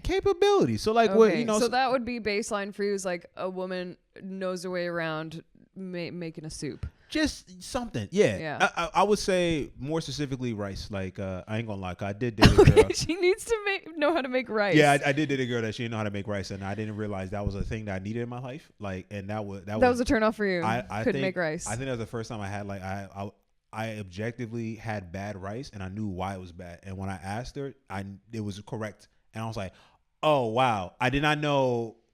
Like it was something where I was like, okay. What made it bad? She didn't wash the rice. Gotta rinse the rice. Yeah, she didn't wash the rice, and then there was like some cheese and almonds, and like it was just. But she was an artist, so like again, that's maybe back to. She was an artist. Was Right. it a white girl? She's Spanish. Okay. I mean, Argentinian. And she put cheese and almonds and didn't rinse the rice. This is like an entirely different dish that you're just not familiar with. Yeah, but then on the flip side, it's kind of like the pros and cons, right? Because like again, she like she was a musician, so like she really like, and a good one, like very good, like playing in the Guggenheim and all, like, so very like dedicated and very. Oh, good. you were being literal. She's a magician. No, Okay. not a musician. Oh, musician. Okay, Musician, you're yeah. like, well, she was a sorceress, so she was doing weird shit she with the rice. swords and shit like that. Okay. Someone saw me in half. I still got some scars to prove it. But no, she like so maybe. I don't know. This is like a long about way to not answer your question, but it was more of like, then back to active listening, right? That I guess in terms of so you said something that I would not. What, do you have any specific deal breakers? Oh, deal breakers. Okay. Or green lights where you're like, yeah, this is an Okay. absolute no, or a hell yes. Okay. Do you have fuck yeses or fuck yeah. nos? Heavy smoker. Heavy Smokers. smoker in general. Weed. Smoke. Love that. Yeah, Don't hate because it. I've dated a girl that like she really smoked weed a lot and Oh, weed or cigarettes or both? weed. Weed, Like but she smoked like more like blunts or whatever. Okay. And like that was something that whenever we kissed, I was like, yeah, nah. And again, she was very like, well, like, like everything, like, in terms like, everything had to be clean, this and that, whatever. So like, I mean, Except like, for the mouth. I'm like, if you got all this all dialed down, you got like 80 vials in here for every body part that to make sure it's clean. But then I'm kissing the main one, and that one's like, I'm talking to the point where it's like, oh, this is the reason why I'm not. So that had become a deal breaker via, if somebody smokes too much, that it's like, okay, like I will feel the effects of this. I feel like that too. Do you have a type? Do you find that you date the same person with a different face? Yes, I do. Yeah. What's your type? Describe. My type is it's like general. I guess like not bullish women, but like power, like women in power positions or whatever. That makes any sense. Like so like say more. Like say in a sense like a woman that like had to be in some power position or something that I realized like. Either being like at some dominatrix. Not that. Yeah. If anything, I'll be because I'm one of those like people where I'm like, nah, I'm not curious. I've heard your bit on stage about the girl that was trying to get in your beehole. Yeah. Dude, I was dying laughing, peeking through the curtain, watching that on stage. That was so funny. She was like, yeah, like a sword. Right. She's like, she started from the shoulder, not from like the elbow. She was like, I was like, whoa, hey. She got her weight behind it. Yeah, she shifted, pivoted. Like a boxer. Yeah, I was like, yo, relax. You trying to go from your legs? Turning on the ball of her foot. Yeah. She did a little back foot pivot, like it's like, whoa, hey, yeah. Kept on trying. What a wow. Dude. I'm with you on that. I don't know what it is with the Gen Zers and the Zillennials and all the beehole stuff and the ass eating, and I'm like, can we just enjoy the normal? I hear in Berlin that's a specific thing. Like I want to say that joke, and a couple dudes after it was like they said the same thing when they dealt with a woman out here. Like, hey, that it's wild that people are just throwing digits in holes without asking first, being like, they'll like this. Yeah, but like a couple times. I don't know. Oh. Yeah, it's like, hey, look, I get it, maybe whatever, but like, yo, we trying to I'm like, I look, if I was with it, I'm not gonna. Some serious communication lacking there. No talking about it after. Just like, I'm just like, all right, how do I enforce boundaries after? This is one of the tenets. This is one of the 4 agreements is you never make assumptions. And that's a massive assumption to make. To be like, someone will enjoy my finger in their asshole. Yeah, it's like, nah, yo, nah, that ain't gonna lie. That, after that, I now have a type that I don't go to. Yeah. Can you tell when you see a girl, you're like, she for sure is gonna poke me in the butt? Can you see it coming? Is it in the bangs? Is it in the glasses? There's some assumptions. I mean, one can say. I mean, you can. Yeah. Then you're going ahead and making assumptions yourself. Like, oh, I go to Kit Kat every day. And you're like, well, hey. You're probably doing some wild stuff. It's like, hey, well, shame on me for assuming something otherwise than a finger somewhere there where it should not be. I just learned about the chemsex scene here in Berlin. The what? Oh, let me drop the knowledge on you because I just learned about it 2 days ago. That there's a whole scene, a whole community of people that have chemsex, which is getting on certain substances that make an orgy feel real nice. and they could go get a little bit of crystal meth in your system and just have a gay orgy for like 2 days straight. It's a whole. You've lived here longer than me. You should know about this. Clearly, I haven't been living here though. You've been living.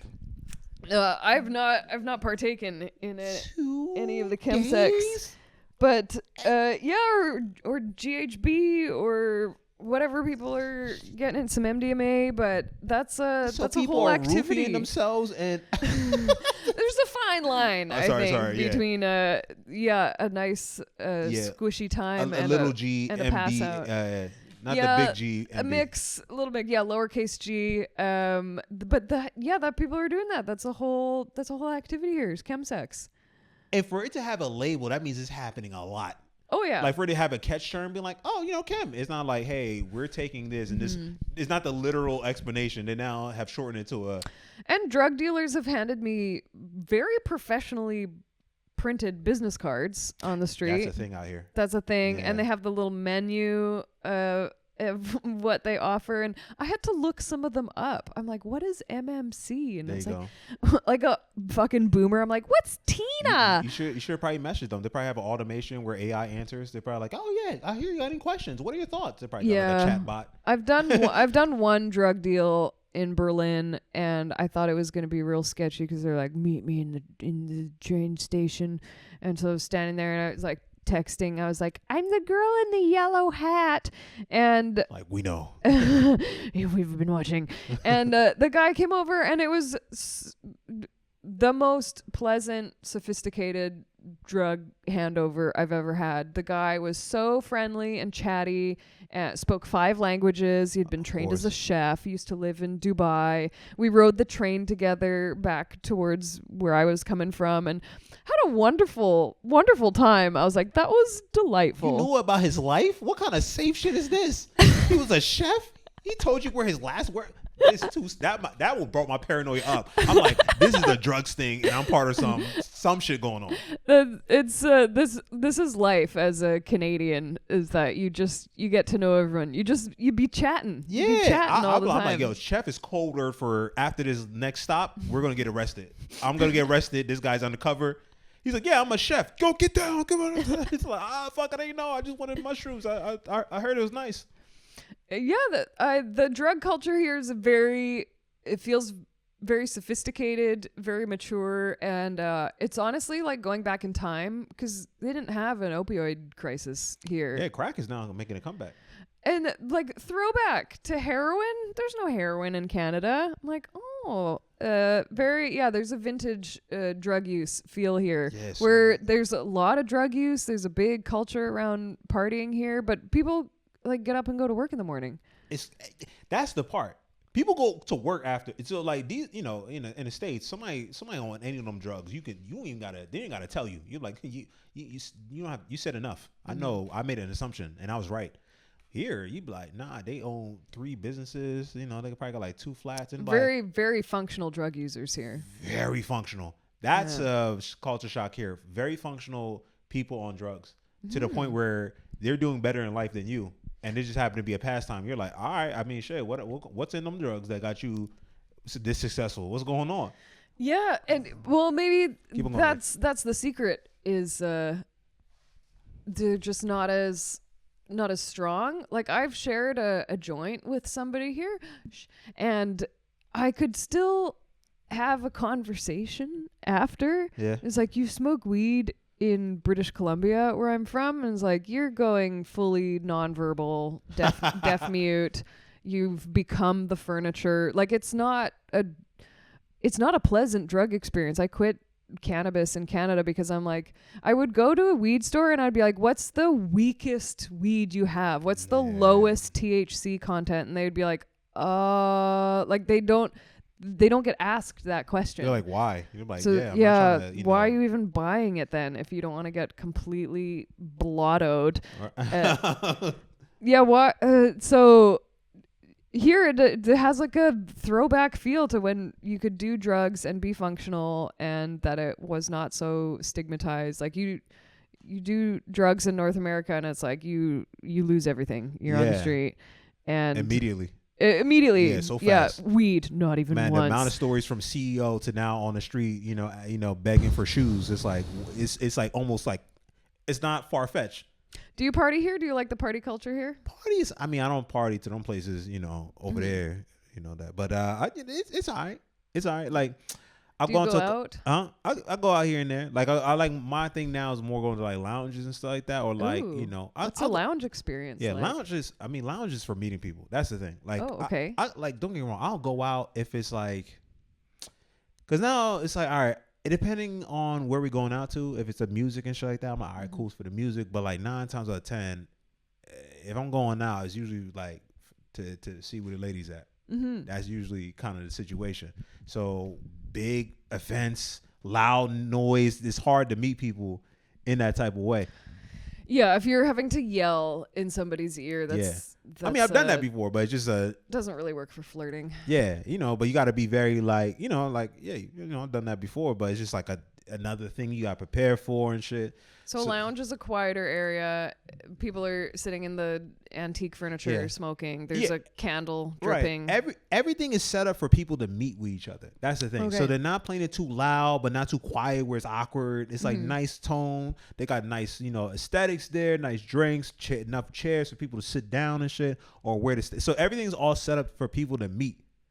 Or like to conversate or whatever, whether that be, all right, you into somebody, boom, like talk, or just in general, like, oh, you would, typical, like maybe, women, a group of friends just want to go out and they don't want to kind of, be in some, bump side to side from random people.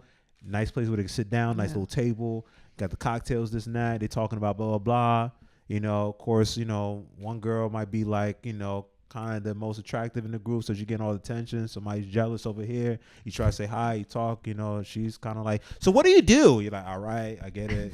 Hey, friend, can you come over and talk to her, please? Look, I promise I'll pay you back later. And, you just you just meet in interesting ways. And this kind of goes back to the meeting people in the analog way of just going in cold and talking to them. Do you feel like you excel at small talk? Like, do you get into those? You're a chatter. Oh yeah. I mean, sometimes I don't even know what I'm gonna. I'll just walk up to the person I know. I ain't got nothing. My mind be blank. Okay, so every day is improv for you. Yeah. Your whole life is improv. Improv. I have no like. I'm gonna say. I'm just like, oh, Okay. Yeah. I like to go off script because I feel allergic to small talk when people get into, you're like, okay, let's get into the rut of like weather, gigs, like, how was your weekend? How are you? Boring questions. Someone texted me, how are you? And I left them on red for like 6 days. And then I was like, I have to address this. Like, I had to say directly, I was like, bro, I love you, but I don't text like this. Like, it's the laziest way to get how are you? It's like, now I have to write you a novel of like, but see, context. How I'm doing, physically, mentally, spiritually. But see, context. 'Cause I ain't gonna lie to you. If I saw that one tattoo on your left arm, I'd be like, I can't say hi, how you doing? You got the beanie, you fucking handle chainsaws. Hi, how you doing? It's not gonna cut it.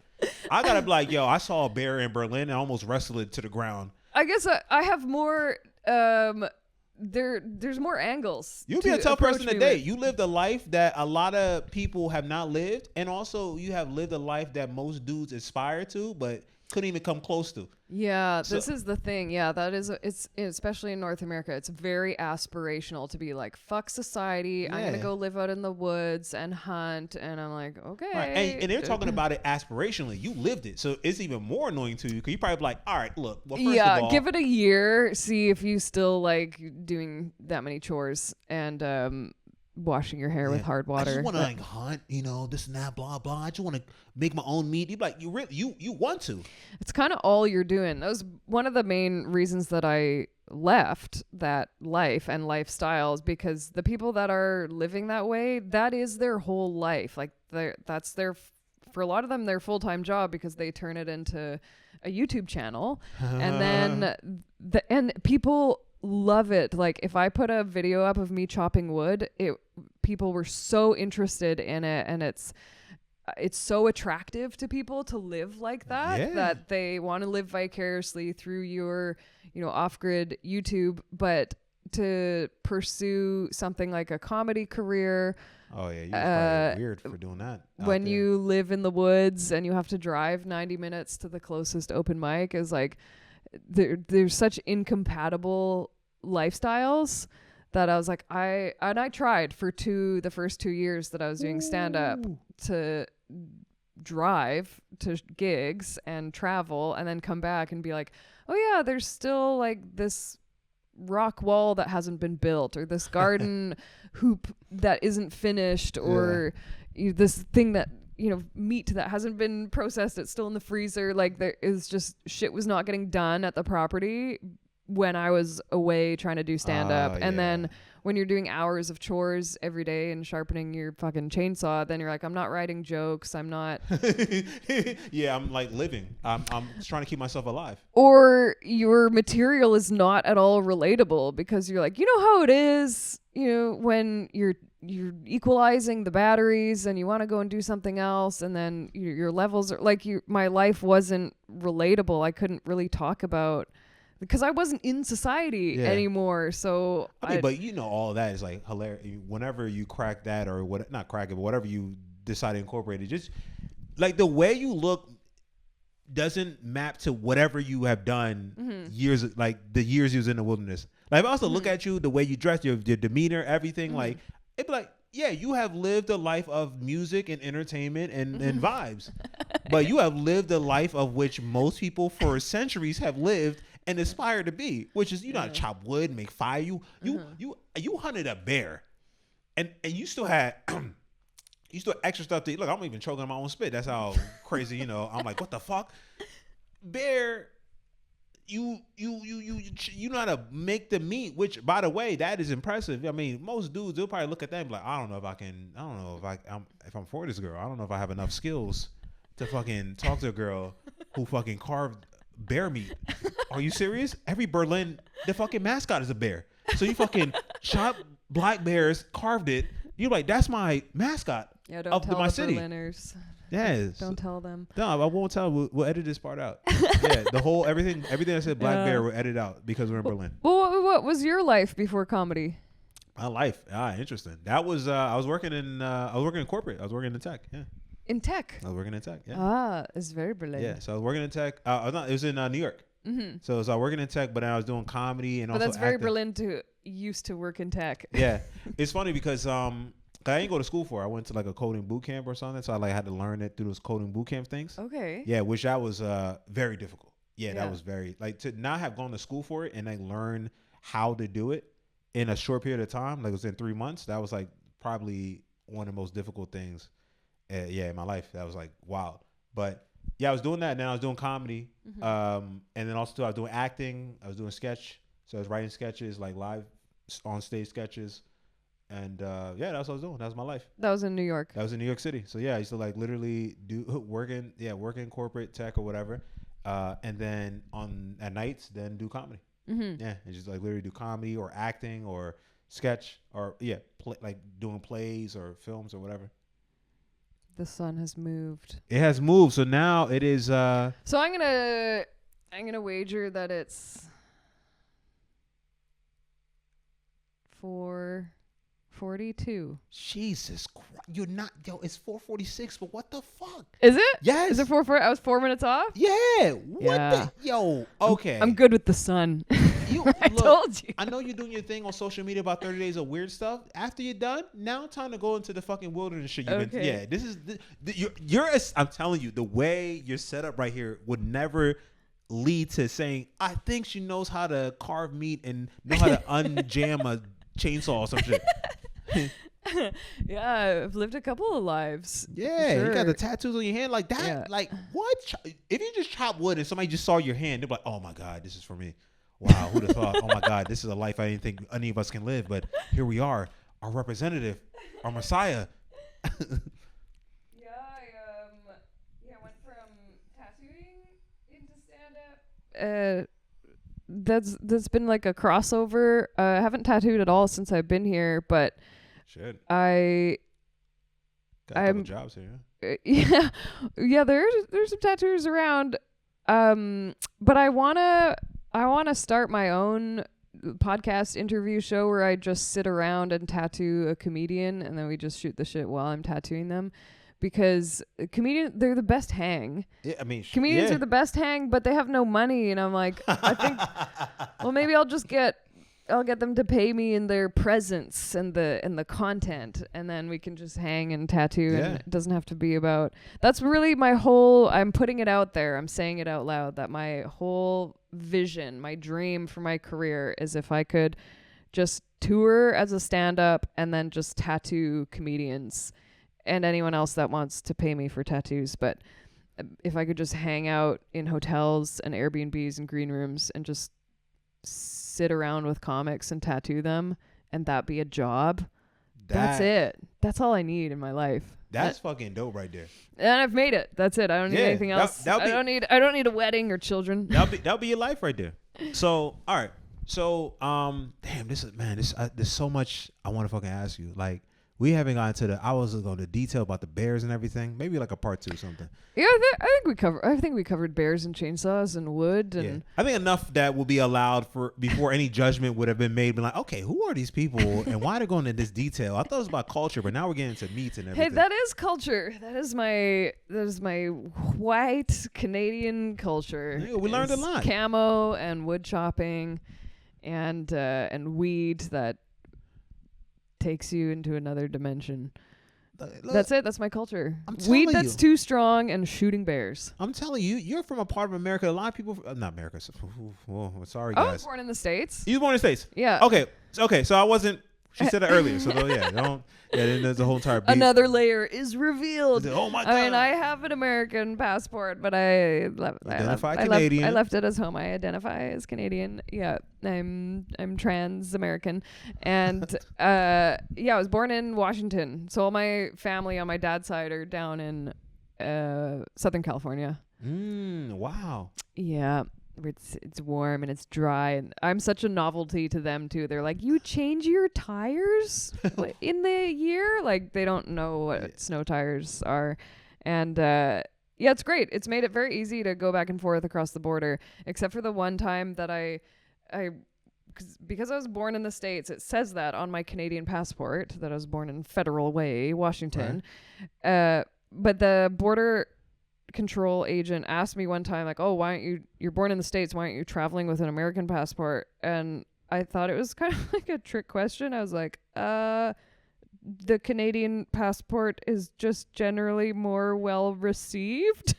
That's exactly what I said, and I said it like real slow too, because I was like, I'm just gonna answer this question with the words that are coming out of my mouth, I guess. Right. And he got so triggered by it and was like, well, soon you're going to have to use your American passport to come through the border, and got all huffy and was like threatening that I would only be able to use my American passport to cross the border. And I was like, I don't think that's right. This is an American border I think patrol? Your feelings are just hurt. It's an American patrol? Oh, yeah. When you go from the States into Canada, they're like, get on in here. Yeah, they're like, come back. Wait, let me check your passport first. Okay, get on in here. Yeah, that's the vibe going back and forth. So, yeah, I have been stopped a couple of times where they just didn't read on the passport. Like, I lived with my dad down in the States for a little while, and I was visiting in Canada and then coming back to California to live with my dad, and they're like, and I was traveling by myself. I was in eighth grade.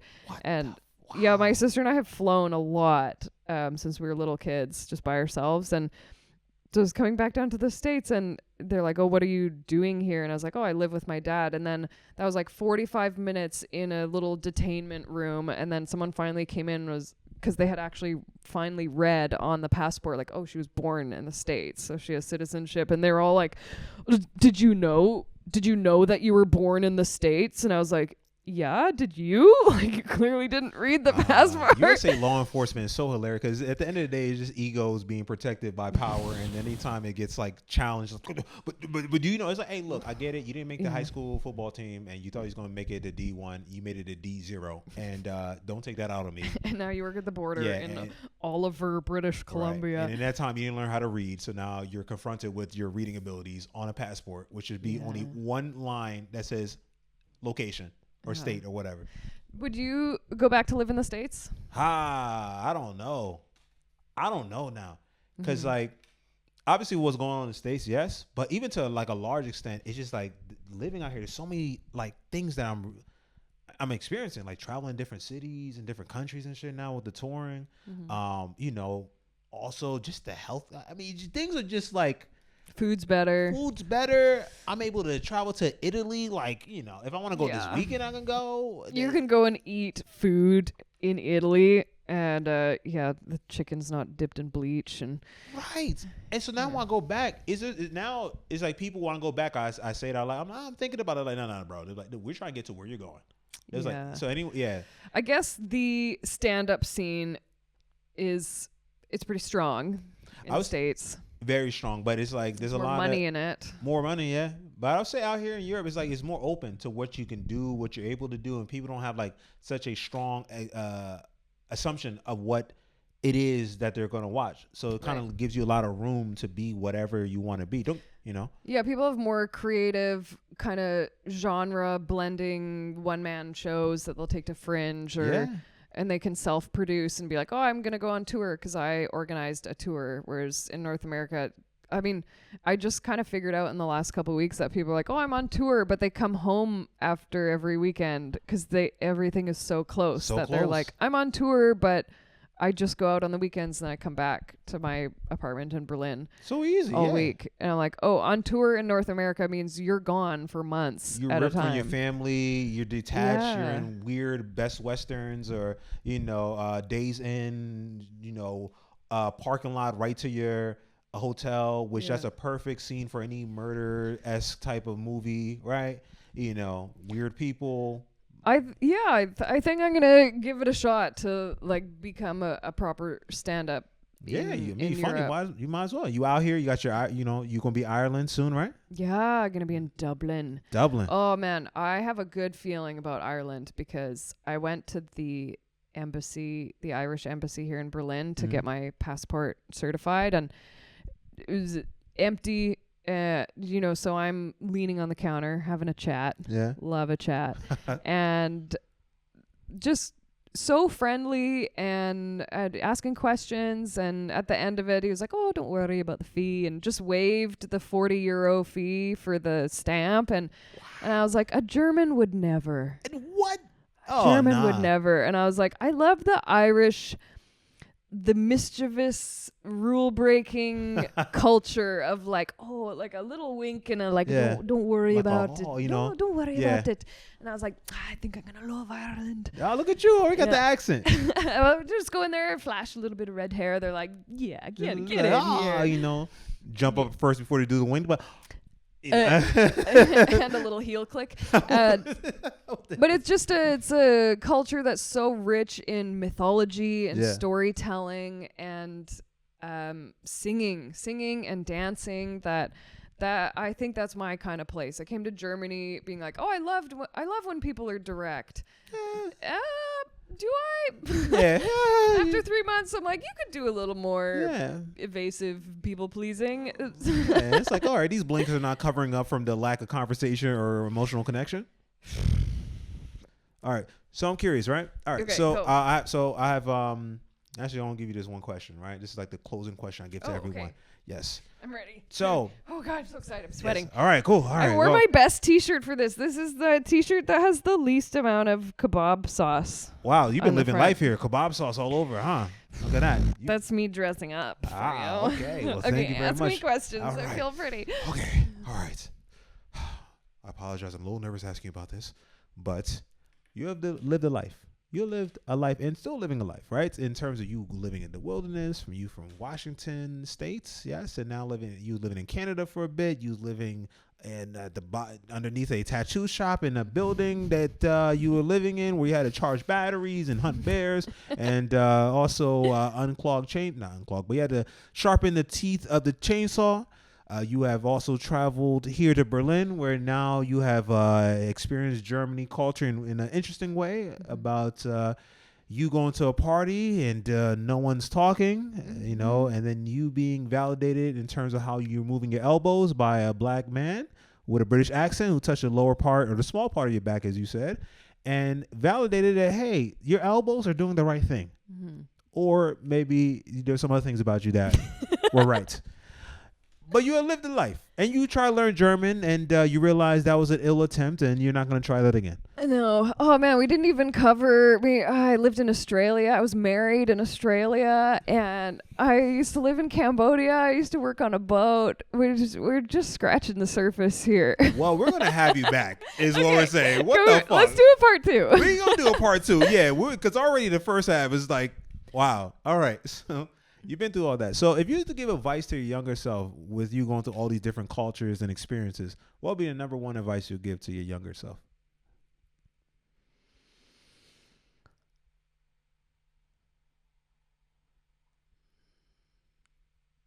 Just do exactly what you want to do because nobody's paying that much attention. That's a good ass reminder right there. We're always in our own heads or in heads of other people and what they may think. Well, yeah, I mean, I spent the first 30 years of my life very much imprisoned in my own insecurities and self-loathing. And I've never done any kind of performing or singing or acting until I did a comedy open mic. That was the first time I'd ever done performance in front of people. And the threshold you step over when you go from, oh, I could never, what would people think? Like after the show last night, we were just goofing around and drawing black mustaches on each other. And then I just rode the trains home with this mustache on my face. And like 5 years ago, I never would have done that because, oh my God, what if people saw my face with a mustache drawn on it in public? And just the amount that you think people care or are judging, it's like this. You think you're going to die a social death if you do something humiliating or embarrassing in public. And becoming a comedian absolutely set me free from that kind of constrictive thinking. And now, like, the freedom to do something like cutting my own bangs on Instagram and then just watching this tidal wave of trolls come in that are all like, what does your hairdresser do for a living? And is he a landscape gardener? And people are like, he's also her dentist. And just like the comments that you would just, it's shit. Like the fear of that is so much worse than it actually happening to you. Does that make sense? Like the fear of making a mistake is so much worse than the fallout of actually making that social mistake.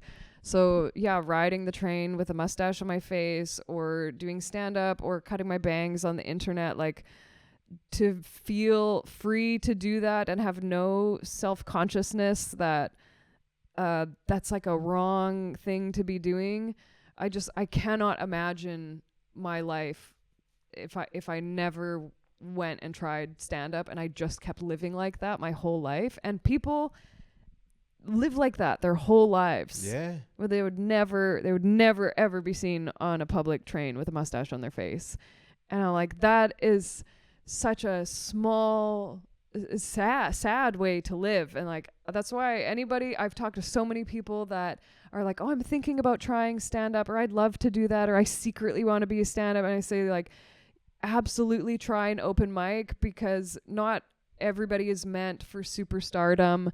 You don't have to all be hurtling towards a Netflix special, but if you get on stage and you just once step over that threshold where you go like, oh, I could stand up here and embarrass myself or bomb, and realize that you're fine and that nothing bad is going to happen, and actually nobody even remembers the next day. Like, that's the thing too. No one remembers. Like, I've bombed and it haunts me for weeks. Ooh, and then, but nobody else is out there even 48 hours later going, I'm really disappointed in that redheaded lady. I really think she should have done better. No, they're thinking about their own insecure thing that they did.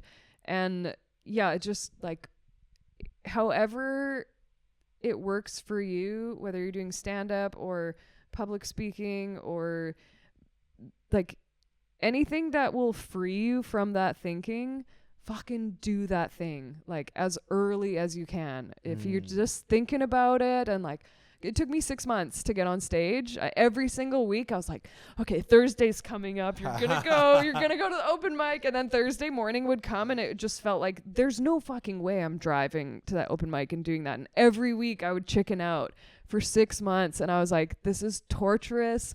I think if I don't do it, I'm going to regret it for the rest of my life. And I started to have dreams about being on stage, and I would wake up in the morning and my brain would be like, are you going to try comedy? And I'd be like, leave me alone. I don't want to do it. But yeah, whatever the thing is that you're afraid of that you think will cause that social death, fucking do that thing.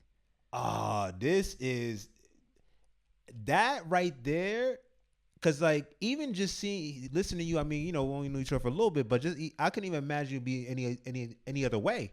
To be honest, I was so insecure. That's so crazy. Small, so like my life was so controlled by what I thought other people would think of me, and I was not the class clown that so many comedians claim they were growing up. Because right now, your energy and everything, literally, I couldn't imagine you being anything else. That's how I feel now, where I go, oh my God, I was trapped for my whole life until 2.5 years ago. Yeah, look at you now. Now you traveling. You going to you about to go to a different country and then another country, and living there. So it's such a weight off to feel like it doesn't matter that I have kebab sauce on my shirt, or like right now, you know, because I'm doing comedy, I'm like, I'm not working out. The Turkish dates here are amazing. I'm putting on date weight. It's all going it's all going to my face and my forearms, which are the most forward facing parts of me as a comedian. And I'm looking at videos of myself. I'm like, yeah, look at your face. Why is your face so puffy? And I'm like, it just does, like, it doesn't matter. Like, being yourself and being relaxed about your date face or your weird bangs, like whatever you got going on, if you're not worried about it, like nobody else is either. It's such a free way to live when you let that go. And yeah, like that would be my advice to my younger self, or to anybody right now who's listening to this, is you can probably think of what your threshold is. Mm-hmm. And for most people, the number one fear is public speaking. Public speaking or performing. And if you just try it even once, just to show yourself that you can do it and that you'll be fine after, it will probably change your life. Wow. That is some good advice right there. I want to leave on that note before some more jokes will come and mess it up. We're two comedians, so, you know. Okay, well, keep it sincere. Everyone's like veins bursting out. Quick! Yeah, it's like, make fun of it. Please, you got to make fun of me. I was on YouTube and but no, thank you very much for doing this. You know, this is, I mean, yeah, this is a good ass. I mean, I didn't know you lived this kind of life, you know, like in terms of what you did in Canada and everything. But definitely part two. Whenever you're in town, I always invite people. Whenever they want to come back to the podcast, they can come. You know, at least you have content. You know, I will definitely clip this and put this out. I need to be more consistent with the pod. That's a whole different story. Let me not vent here. Right? Nobody needs to see that on camera. Yeah. We'll cut this out. I'm not inconsistent with anything. But that's awesome. Thank you so much for having me. It's been such a nice chat. I got to wear your shades. I got to have sun on my face. Yeah, that was wow. Look at that. You know, yeah. I'm telling you, the aesthetic was aestheticizing. You know what I mean? There you go. Aestheticizing. Yeah, I don't know if that's the right word. It is. It is for me. Okay, there you go. But Alison Lujan. Lujan. Yes. Okay, Alison Lujan. You can find her on Instagram. On Instagram, I'm getting absolutely roasted on TikTok right now, so go and check that out. Okay, go check out the roasting. Alison Lujan Comedy and Alison Lujan Tattoos. All right, yes, go ahead. She got all the tattoos and nice tattoos, by the way. So if you need some tattoos, boom, she'll. There you go. Ah, look at that. She got a hand with an eye in there. So, you know, got another one with crystals. The Harry Berlin legs. I'm part of the culture now. There you go. You knew what you're coming to. You was like, hey, let me blend in a little bit, you know? So there you go. That doing it right. You know, things are going to work out for you before you leave. Thanks, but yeah. Thank you very much for doing this. And guys, thank you for listening and or watching to the Third Culture Talk podcast. I'm your boy, Nyan Yenifin. I'll see you guys in the next one. Peace. There you go. Wow. That was a good